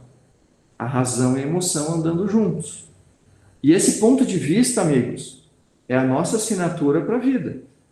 É o jeito pelo qual eu encaro, vou encarar os meus alunos, os meus colegas, os meus parceiros de trabalho, é assim que eu vejo. Eu começo o meu ponto de vista na aula de hoje dizendo, eu sou uma pessoa sensível. Me interessa o que o outro sente. Eu não sou o dono da verdade, eu não vou contaminar o ambiente com as minhas reclamações. Porque o outro me importa. Porque o meu trabalho está baseado nisso. Meu ponto de vista é a sociedade livre, como um todo mundo tem o seu espaço nela. Então, no jogo da criatividade, não é um jogo para ser jogado se você não tem nada para dizer. Então, o que você quer dizer? E eu pergunto para os meus alunos, quando eles vão fazer uma ilustração, eu pergunto, o que você quis dizer com essa ilustração? Aí ele olha para minha cara e não tem palavras. Aí eu falo para ele, sabe por que não tem palavras? Porque isso aqui é uma cópia. Porque você não tem coragem de se expressar, então você está querendo copiar, porque você quer like lá no Instagram. Você está querendo trocar like com as pessoas. Não é trocar like, você tem que ter um ponto de vista. Já nem quando você tem um ponto de vista, você não vai trocar like com muita gente, não. Então, quando descobrimos o que a gente quer dizer, por isso que eu amo o trabalho de Vincent Van Gogh, a vida cotidiana, o dia a dia, o café da manhã, o almoço, o lavar a roupa, o limpar a casa, o brincar com o gato, se torna um estímulo criativo. Tudo que a gente faz é importante. Perfeito?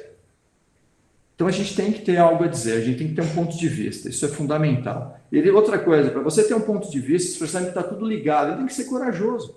Gente, corajoso, está tudo ligado o que eu estou falando aqui, é uma pessoa que não vai agradar todo mundo, você tem que ter coragem para viver do jeito que você quer viver. Porque para ter coragem, você tem que romper com um monte de padrões, ou de coisas que estão em cima de você. Porque para ter coragem, você precisa ter coragem para você criar o seu mundo. Esse mundo de arte que você quer viver, esse mundo que você quer trazer para o seu contexto, para a sua família, para o seu dia a dia.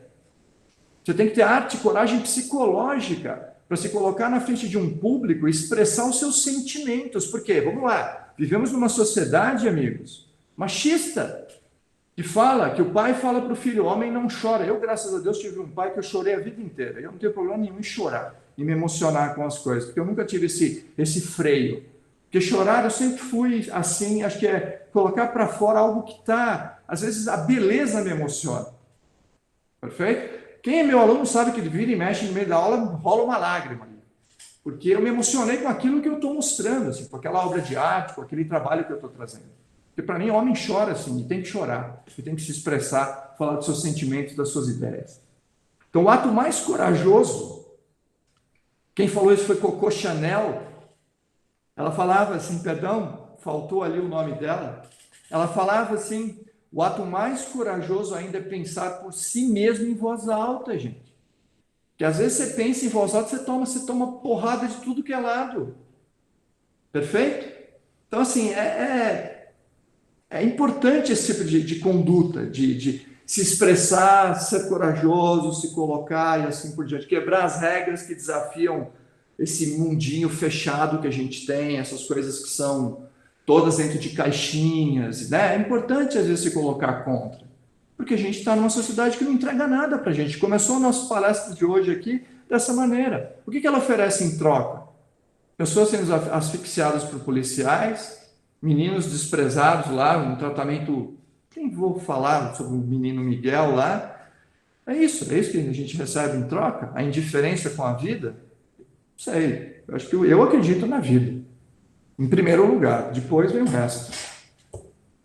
E aí uma dica aqui, amigos, que aquilo que eu falei eu também tinha colocado aqui, ó, neurociência, a mente de baixo para cima é o pensamento ascendente, que é o pensamento dos grandes mestres, é mais veloz em tempo cerebral, involuntário em automática, vê lá o Neymar jogando bola, o Ronaldo Fenômeno, vê esses caras jogando bola, ele pensa para jogar? Ronaldinho Gaúcho, esses caras pensam? Não pensam.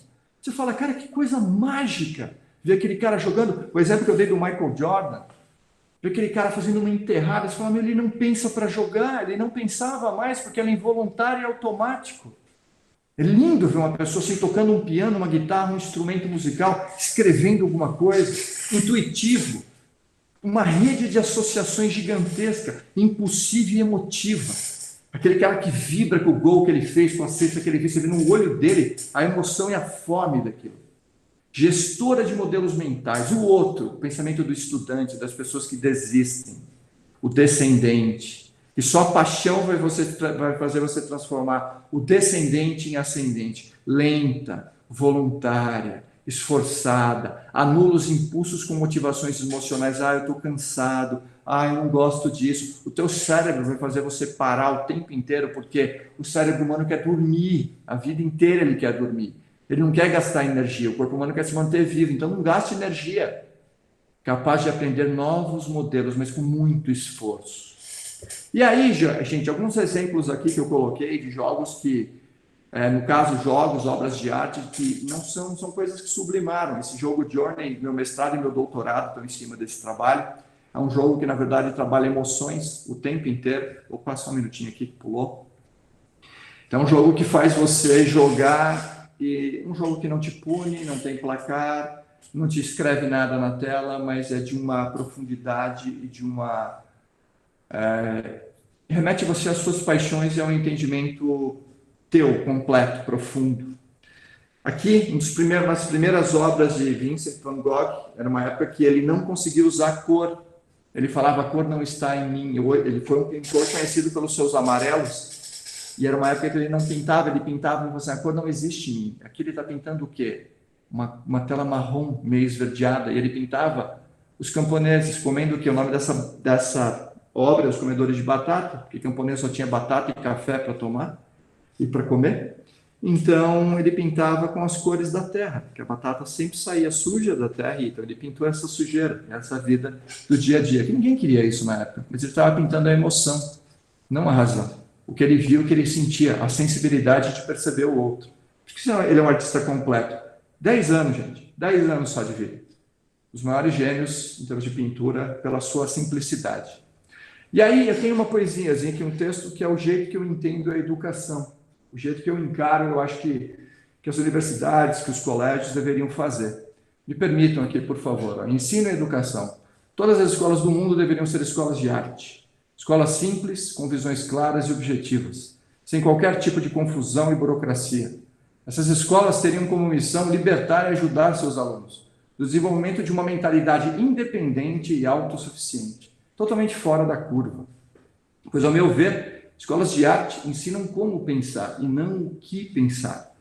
Essa escola, essa minha escola, seria criativa, quebraria regras, inverteria os papéis, colocaria meu aluno para dar aula, tiraria do peito as tristezas, porque a gente expressaria essas tristezas, o medo, a pressão e as angústias. E o mais importante, daria voz às pessoas. Faria você se conhecer, conhecendo todos os seus limites e os limites dos outros. Acabaria com as competições, premiaria o novo e o interessante, esqueceria o certo e o errado. Desenvolveria as habilidades necessárias para uma sobrevivência feliz dentro da economia criativa que hoje nos cerca. Seria uma fábrica de seres geniais, pois toda a criatividade é contagiosa e todos nós eternas crianças. Era isso que eu tinha para falar para vocês hoje, meus amigos. Espero que vocês tenham gostado. Espero que tenha sido de alguma maneira, eu tenha tocado vocês com uma visão que eu acho que é bem importante nos dias de hoje, a gente, por meio da arte, começar a perceber o que nos cerca, isso na engenharia, na economia, nas finanças, em todas as áreas. Só para em última frase aqui, um dos maiores fotógrafos do mundo, que é um cara chamado Sebastião Salgado, uma pessoa de uma sensibilidade ímpar, e um dos maiores fotógrafos brasileiros, tá? Hoje ele não mora mais no país, mas um dos maiores fotógrafos do mundo, nunca estudou fotografia, ele é formado em economia, e ele diz que graças à economia ele entendeu, ele fez uma das melhores fotografias do mundo, porque a economia fez ele entender a miséria e a desgraça da nossa sociedade e o que a gente precisa fazer para resolver. Então, eu termino aqui a minha apresentação, agradecendo a oportunidade ao professor Longato, à Universidade de São Caetano do Sul, e aos meus colegas aí, a todo mundo que teve esse sábado de manhã aí, o carinho de estar aqui me ouvindo. Obrigado, gente. Deixa eu tirar aqui. Muito bom, Sérgio. Muito bem. Olha, adorei, Sérgio. Que bom, professor. Deixa eu tirar aqui a minha apresentação. Isso. Espera aí, um minutinho. Parar a apresentação. Tudo, viu, Sérgio? Isso é uma coisa que legal, professor. Não, mexe com a gente. Que legal, fiquei feliz, assim. A gente talvez não está acostumado, mesmo. Né? A gente não está acostumado a pensar desse formato, né? Mas eu queria só fazer uma provocação. Assim, eu até coloquei lá no chat, por exemplo, a arte, a criatividade, lógico, ela se liga à inovação. Não é inovação, mas ela se liga fortemente. Sim. Né? Que a gente pode falar um pouquinho sobre a arte e a criatividade, porque atualmente o mundo clama muito, por quê, né? Por inovação.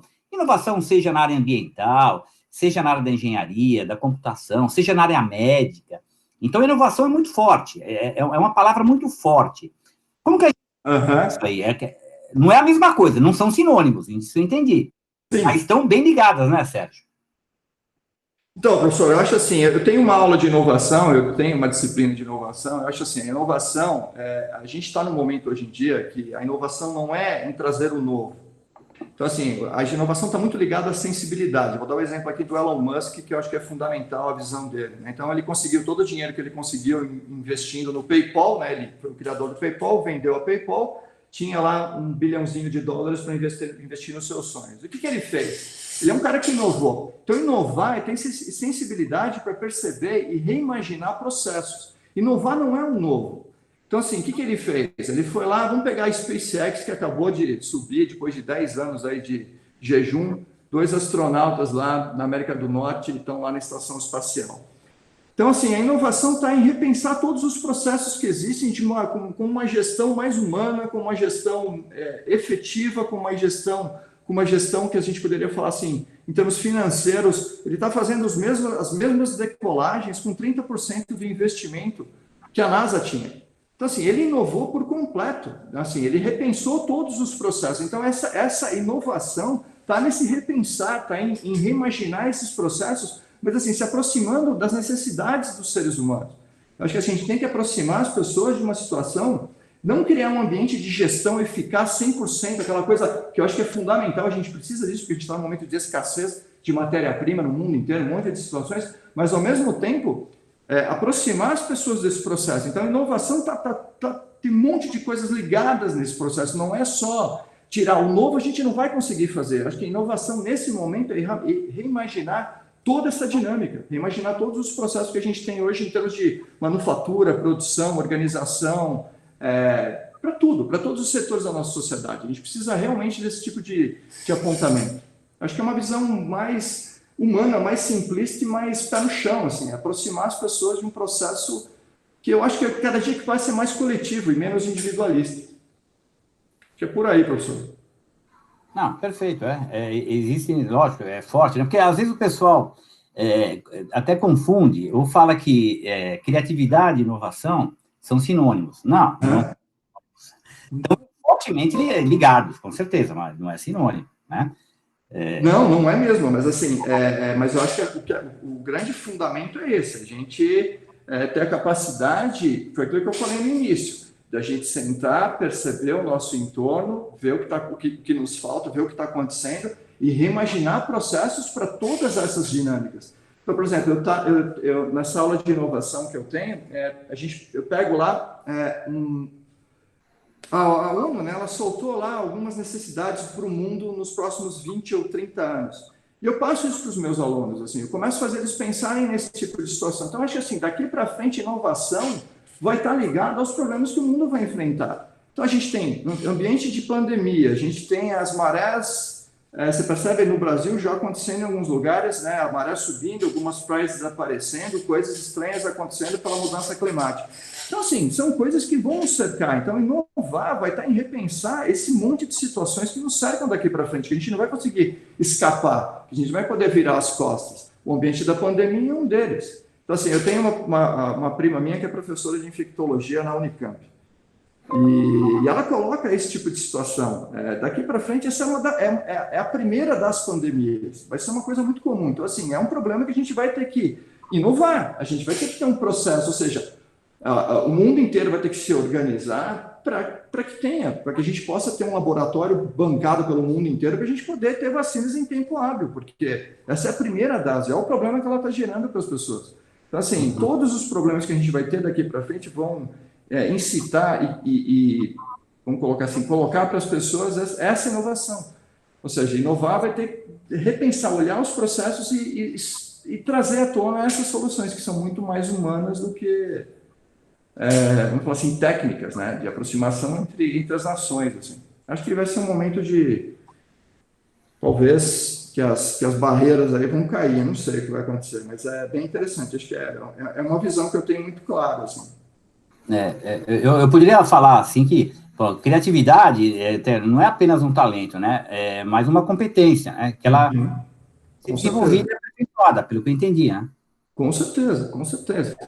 Criatividade é assim, eu acho que, professor, vem aquilo que eu coloquei no início, a gente ter a capacidade de sabe, reimaginar, brincar com as coisas no sentido de experimentar, né? Então, quando você experimenta, quando você tem um pouco de tempo para você, porque o grande problema é esse hoje em dia. As pessoas estão tão ligadas em não ter tempo para si, não experimentar, não se divertir com as coisas e tentar sempre entregar o máximo naquilo que não percebe. Então, criatividade é assim, é separar, olhar para as coisas, ter tempo para experimentar. Essa experimentação, quando eu chamo de brincar, não de uma maneira efêmera, assim, mas o brincar seria mergulhar em processos e dali você vai ter novas soluções. A gente quer ter respostas novas, olhando o problema sempre da mesma maneira. Então, como é que a gente vai ter respostas novas? Criatividade é isso. Quando o Domênico de Masi, lá, aquele leitor, que legal, a Ana está colocando lá que ela gostou. O que eu achei muito interessante, que você pega lá o Domênico de Masi, naquele livro que é o Ócio Criativo, ele fala abertamente isso, como as pessoas querem ter respostas novas para problemas velhos e encarando a coisa do mesmo jeito. Não, você tem que parar, você tem que circundar o problema com outro viés, com outras perguntas. Você tem que pegar tudo aquilo que foi falado já e jogar fora e começar de novo. Ou seja, se reaproximar das coisas. Né? Então, assim, a gente vai viver problemas agora. Vamos lá, vamos pegar aqui. A gente está num momento onde, por enquanto, no Brasil, ainda carro a combustão é o que vai ser vendido. Eu não tenho dúvida, né, que o que aconteceu nas indústrias de charrete no passado, que o pessoal que fazia charrete, e o carro lá estava começando a ser produzido. O pessoal olhava para as indústrias de carro lá do Henry Ford e dava uma risada. Aqui, isso aí nunca vai dar certo. Cadê as indústrias de charrete? Os caras continuaram fazendo charrete. E aí todo mundo quebrou. Alguns conseguiram se adaptar e conseguiram fazer componentes para carros. A gente tem hoje um novo momento na cara da gente, que é totalmente de inovação. As indústrias vão ter que ser repensadas. Então, assim, vamos lá, vou dar um exemplo aqui. O pessoal que trabalha hoje no mercado de lubrificantes. Né? Pô, mercado de lubrificantes, mercado global, mundial. Olha o mercado de criatividade e inovação chamando alto aí. Ah, legal, lubrificante. Gente, carro elétrico não usa lubrificante. Outra coisa, a grande indústria, filtros Fran. Todo mundo conhece a filtros Fran. Olha que legal. Todo carro a combustão tem 3 filtros. O filtro de ar, o filtro de combustível e o filtro de óleo. Olha que coisa fantástica. A próxima indústria dos carros elétricos, carro elétrico não tem filtro, nem de óleo, nem de combustível, nem de ar. E aí? O que essa empresa faz? Ela está afadada a desaparecer. Se eu fosse ela, eu estava tentando me aproximar dos problemas que o mundo vai ter que enfrentar. Então, assim, ela vai ter que fazer um outro tipo de situação. Aconteceu isso com a Fuji, com a Kodak, que deveriam ser donos da indústria da fotografia digital, desapareceram, não conseguiram se adaptar, não conseguiram ter inovação, não foram sensíveis para perceber o que as pessoas precisavam. Então, na verdade, a inovação está muito ligada a essa criatividade, a essa sensibilidade, essa aproximação com as necessidades das pessoas. E eu sinto claramente que daqui para frente a necessidade do ser humano está no ser humano, em conseguir ser humano. A nossa geração, talvez ainda não, mas a geração da minha filha, meu futuro neto, espero um dia ser vô, vai ser uma geração que eu acho que vai encarar a vida de maneira diferente, que o planeta não aguenta mais 2000 anos de porrada como a gente está fazendo. Então, essas pessoas, assim, a inovação vai estar muito ligada a esse tipo de conduta.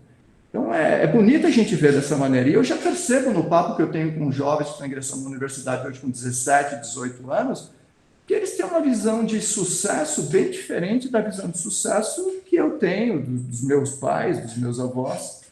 Para eles, sucesso é uma outra coisa, não é se encher de coisas e mostrar para os outros. É uma outra visão de mundo, muito mais simples, muito mais pura. As empresas vão ter que se adaptar a esse tipo de situação.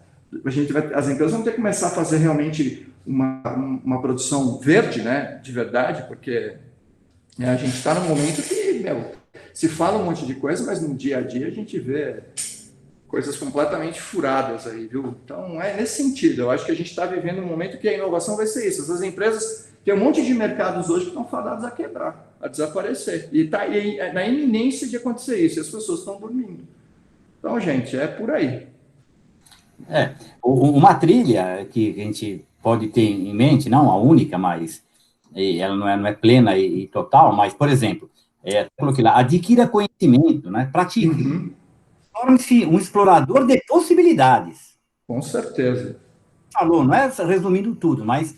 Então, olha, adquira conhecimento, né? Pratique o conhecimento, torne-se um explorador de possibilidades e, principalmente, mantenha-se aberto e faça perguntas. Uhum.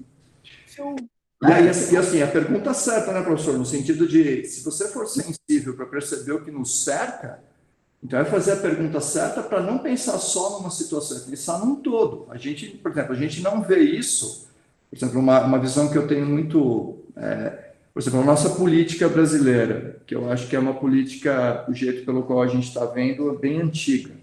As corporações, esse lobby que existe, assim, eu sinto claramente, assim, pela sensibilidade, eu não vou falar de esquerda, direita, não vou meter pau em ninguém aqui, mas você percebe claramente que muitas necessidades simplesmente a insensibilidade desses caras passa longe, eles não conseguem perceber. Então, assim, fazer a pergunta certa e realmente ter coragem para enfrentar a lobby, para enfrentar esse monte de problema que a gente tem hoje em dia aí, que não dá mais para ignorar, meu. Ó, vou pegar aqui uma perguntinha, que agora que eu vi no chat, que o Ricardo Jimenez, que é aluno meu, que vai estar em banca daqui a pouco, colocou, ó.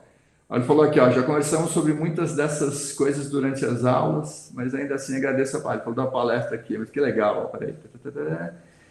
Ele está colocando aqui, ó, interessante, quanto mais se aprende, mais se adquire conhecimento da área, e por isso, mais se sabe sobre os erros que estamos cometendo. Ó. Quanto mais sabemos, mais críticos ficamos no nosso próprio trabalho. Isso é grande verdade, porque aquilo que a gente falou. Eu acho que a inovação, criatividade, está muito em criticar processos com coragem, ver o que funcionou e o que não funcionou e o que vem por aí. Acho que pouca gente faz isso hoje em dia, de realmente ter essa incisão, essa força aí para mudar esse meio do caminho. Acho que é por aí. Professor, só uma palavrinha, posso falar rapidamente? Por favor, quem que está falando? É o Vitor, de Produção Multimídia da Metodista de 2018. Pô, Vitão, tudo bem, cara? Tudo tranquilo, graças a Deus. Agora depois que eu saí, nesse pouco tempo de pós-faculdade que eu tive a felicidade de estar entrando numa agência, né? Aqui em São Caetano mesmo, uma startup, eu até estou encabeçando muitos projetos. E agora com a pandemia, a gente teve que voltar todo mundo para casa e tal. E teve umas 2 semanas que eu falei, zero criatividade, não consigo desenvolver mais nada. Tipo, estou saturado de ouvir só sobre política e coronavírus, não dá mais. Sei bem. Recorri a um velho hábito que eu tinha de pintar, de desenvolver artesanato, e fui. Em uma semana eu consegui criar 3 campanhas que eu não conseguia fazer em 3 meses. Então, tipo, o desenvolvimento da arte, né, como uma forma de escapatória do trabalho mesmo, né? Que legal. E tipo, sair do meu ambiente de conforto ali e ir para outra crítica construtiva que eu tive. Então, isso me enriqueceu bastante. Que bom, cara. Vocês sabem, quem acompanha o meu trabalho sabe que eu faço isso sempre, né? A gente tem o nosso trabalho no dia a dia, mas a pintura é uma coisa que está lá e eu coloco minha cara a tapa o tempo inteiro e ter o feedback dos colegas, ex-alunos, alunos, e isso é muito importante. Então, assim, esse é o exemplo. Você está saindo da sua zona de conforto, você está se colocando numa situação de tentativa e erro, e aí você começa a se questionar, você começa a ver valores novos, você começa a fazer perguntas diferentes para os mesmos problemas. Isso é muito bacana, Vitão. Eu achei muito legal a sua participação. Eu achei muito bacana você estar aqui hoje. Que legal. Sem dúvida. Eu vi no Instagram, eu falei, vou participar. Eu coloquei lá, porque muitos alunos me pediam, falou, professor, deixa a gente ver. Eu falei, tá bom. E o professor Longato tinha liberado, eu coloquei. Que legal, fiquei feliz, cara. Me animou aqui. Que bom ouvir tua voz. Que legal. Igualmente. Sérgio, oi? É a Kátia que está falando. Bom dia, Longato. Bom dia, Sérgio. Bom dia. Parabéns pela palestra, excelente. E eu sou aluna de medicina, tá? Então... Que legal! Essa área é um pouquinho fora da minha, né? Eu gostaria de fazer uma pergunta. Você dá aula ou você faz consultoria também? Não, eu sou professor acadêmico, já tem 28 anos, em várias universidades. Consultoria também, eu tenho um escritório. Eu estou no meu escritório agora, no sabadão, porque em casa, minha esposa coordena uma agência de propaganda, ela está trabalhando hoje. E a minha filha, ela está fazendo cursinho para entrar, ela está fazendo poliedro para medicina, e ela está tendo aula hoje. Então, o link em casa não dá. Então, estou aqui onde eu faço minhas consultorias, meus trabalhos. Então, assim, eu não sou um professor acadêmico só. Eu sempre estive com essa linha de mercado, porque isso faz eu pensar. Porque é legal quando você está no mercado, você está com esses questionamentos, faz você sair do lugar comum, né? Com certeza. Então, eu estou sempre dou essas consultorias, sempre estou fazendo algum trabalho fora da área acadêmica. Tá, e depois, se você puder mandar o seu contato, eu agradeço, porque eu tenho uma empresa e eu tenho percebido assim, ela está no mercado desde 99. Certo. Então, desde 99, eu que fiz o logo, tudo, então você imagina que deve estar bastante desatualizado. E eu percebi que a Globo e a Band, eles mudaram, eu não sei como que fala, mas o logo deles foi mudado. Um redesign, né? Um redesign da marca. Daí. Hoje em dia, Kátia, ó, sinceramente falando, o pessoal, para essa coisa de inovação, de mostrar jovialidade, a cada 2 anos e meio, 2 aninhos, o pessoal está fazendo um redesign de marca, justamente para mostrar que a empresa está viva, ela está entendendo os processos, se adequando às novas situações mercadológicas, essa nova sociedade, essa situação dessa economia criativa. A cada 2 anos, o pessoal faz um redesign, está mudando sempre. Toda marca está tendo essa identidade, né, esse logotipo, identidade de marca, que é a gestão de marca, que é uma área de branding, né, que é bem interessante, está muito ligada à economia criativa. Que legal, depois eu passo para vocês. No final, eu coloco aqui meu e-mail, e aí, tá bom? E bacana, e é bem isso que você falou, se a pessoa não se inovar, não buscar coisas novas, acaba acontecendo como foi com a Kodak, que infelizmente... Quando você pensava em máquina fotográfica, era Kodak. Filme, tudo isso. Com certeza os jovens não conhecem a marca. Então, por exemplo, dá uma outra empresa aqui que a gente vê que ela assumiu de um jeito, ela está minguando. A Sony, a inventora do Walkman, acho que todo mundo da minha geração lembra do Walkman e do Discman. Eles deveriam ser donos da indústria fonográfica, e o que aconteceu? Eles não conseguiram perceber o que era a música digital. Então, você vê um Spotify hoje em dia, desbancou a própria Apple. Eu achei que a Apple estava lá em cima, né? Porque ela veio lá com a iTunes, com venda lá na Apple Store das suas músicas. Eu falei, pô, os caras... Aí veio uma empresa que superou, acabou com a iTunes. Tanto é que no novo sistema operacional da Apple, no novo macOS, não tem mais o iTunes. Por quê? O Spotify engoliu isso. Não tem mais sentido, né? Então, você percebe que é uma empresa engolindo a outra. Então, assim, eu vejo alguns jovens batendo no peito e falando assim... eu trabalho numa empresa sólida. Eu falei, é sólida hoje, amanhã ela pode não existir mais. Porque é tanta inovação, é tanta gente crescendo rápido, que a gente está num mundo de incertezas, né? O que o nosso amigo Bauman falava, né? A sociedade líquida, vida líquida, amor líquido e sociedade líquida. Você quer permanecer por cima? Corra, seja rápido, ágil, porque se você parar, você afunda. As empresas estão afundando por quê? Elas são donas da verdade, elas acham que elas podem fazer de tudo, que elas podem... fazer, que elas são donas da verdade, que não vai ter concorrência. Gente, startup para tudo que é Blu-ray, streaming, por aí. Olha o que o Diego Logado colocou, CD, DVD, Blu-ray, acabou, o streaming está aí. Então, quer dizer, é uma coisa em cima da outra, ninguém tem certeza de nada. Tudo está mudando, todos os conceitos estão sendo repensados. É a era da inovação, de repensar processos. Só que, volto a dizer, esses processos precisam ser repensados dentro da sensibilidade, de um olhar dirigido ao próximo. Porque se for porque assim, gente, vamos lá, eu vejo o contrário, eu vejo hoje em dia a sociedade se organizando, por exemplo, inteligência artificial. Gente, a gente vai automatizar tudo isso, tudo vai ser inteligência artificial, onde é que as pessoas vão trabalhar? A gente vai automatizar tudo? Pô, é um mundo de humanos, não é um mundo de máquinas. Então, assim, é momento de rediscutir. Né? Então, você tem empresas hoje preocupadas com isso. Então, você pega, assim, empresas que estão automatizando tudo, os bancos. As agências bancárias, em 2020, juntando todos os bancos, eu li isso recentemente, me perdão, eu li isso, não lembro a fonte, mas no Brasil inteiro, acho que são mais de 10 mil agências bancárias vão ser fechadas. Por quê? Não tem mais sentido, né? É uma coisa maluca que a gente vê por aí. Onde as pessoas vão trabalhar? Então, assim, não dá para automatizar tudo. Vou pegar um exemplo de uma empresa que foi no lado contrário. A Natura. Acho que todo mundo conhece, a Natura tem uma coisa muito interessante. Ela começou a automatizar há muito tempo as suas linhas de produtos. Só que um dia ela pegou, olhou e falou, bem, a gente está fazendo uma comunicação voltada à sociedade, à sensibilidade, às pessoas. E aí eu entro na minha indústria, no meu parque industrial, e eu vejo o quê? Máquinas fazendo produtos, onde as pessoas estão sendo colocadas de lado. que eles fizeram? Pô, não dá. A gente faz uma comunicação, comunica uma coisa e faz outra. Que é hipócrita, mas muita gente faz isso. Muita gente não está preocupada, então a gente vê isso o tempo inteiro. O que está sendo feito agora? Eles pegaram algumas linhas de produtos, voltaram à manufatura.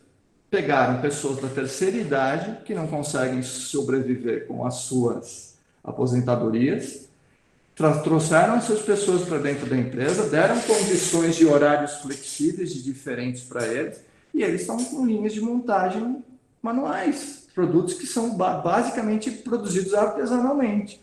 São mais caros? São mais caros, mas tem todo um valor social agregado a esse tipo de produção.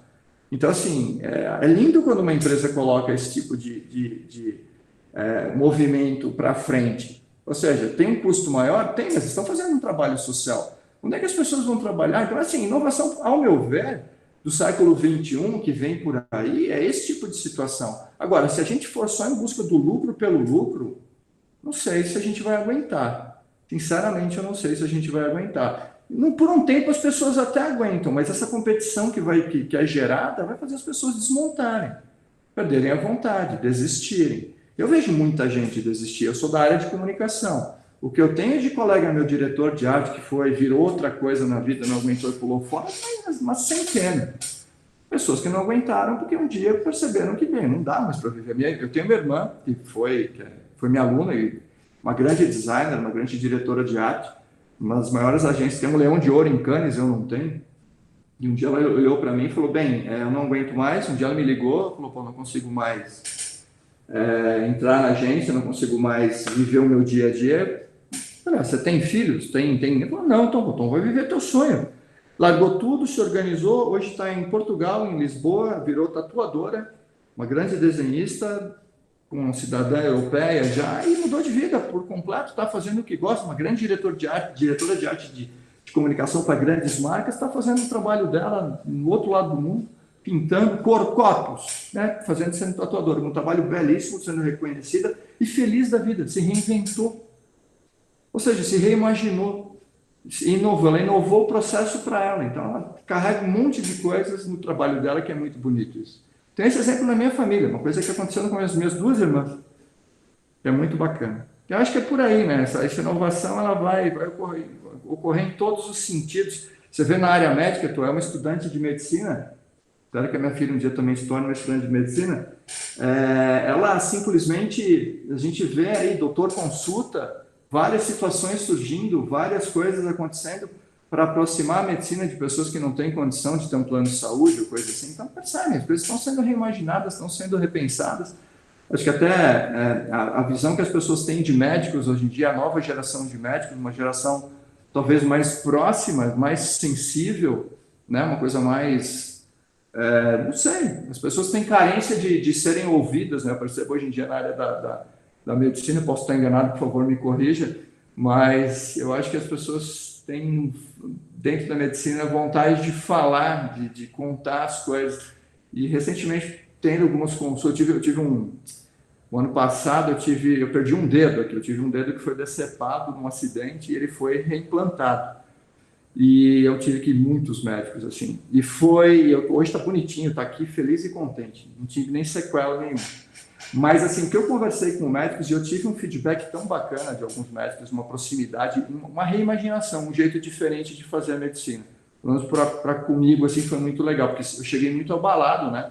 Você ter um dedo, né, fora do teu corpo, depois de uma cirurgia pesadíssima ali, fiquei um tempão. E aí você vê essa proximidade, eu fiquei muito legal, porque eles entenderam a minha sensibilidade naquele momento, e foi minha mão direita, a mão que eu pinto, que eu desenho, né? Eu perdi o anelar, mas aí ele foi reimplantado, bonitinho. E aí eu vi essa sensibilidade, achei muito legal. Eu fiquei amigo do meu médico, assim, um médico de mãos aqui de São Bernardo, foi muito bacana. E eu percebi essa sensibilidade, essa coisa, ele reimaginou, né? Eram consultas demoradas. Eu falei, como assim? Eu perguntei para ele, pô, a gente vai por aí, às vezes você nem dá tempo de sentar, o cara já manda você embora, e você está aqui uma hora comigo conversando. Eu falei, meu, olha a situação do seu dedo aí, cara. Vamos conversar, porque eu preciso entender tudo aí. Então foi muito bacana essa visão. Muito legal a posição dele. Alguma pergunta a mais, amigos? Eu nem sei se eu podia abrir para pergunta, professor Longato. Eu estou aqui, tomei conta. Mas esse é o objetivo, Sérgio, de discutir isso. Como eu falei, muito profundo. Acho que mexe com a gente, né? Legal, que legal. Alguma pergunta a mais, amigos? Fiquem à vontade aqui. Espero que vocês tenham, assim, acho que a palestra foi gravada também, aí o pessoal acho que pode ter acesso, quem não pegou o início da palestra.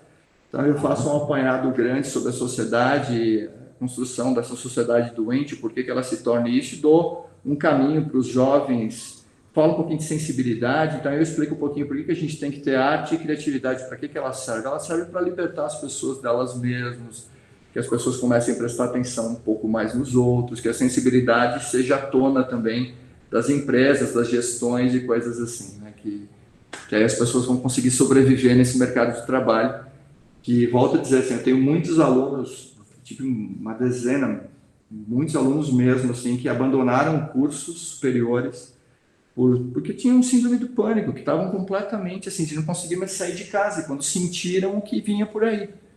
De eu ligar para a pessoa e ter que conversar, falou, cara, vamos lá, tu precisa de ajuda, porque na hora que ele vê o mercado dessa competição que a Montessori falava, lembra?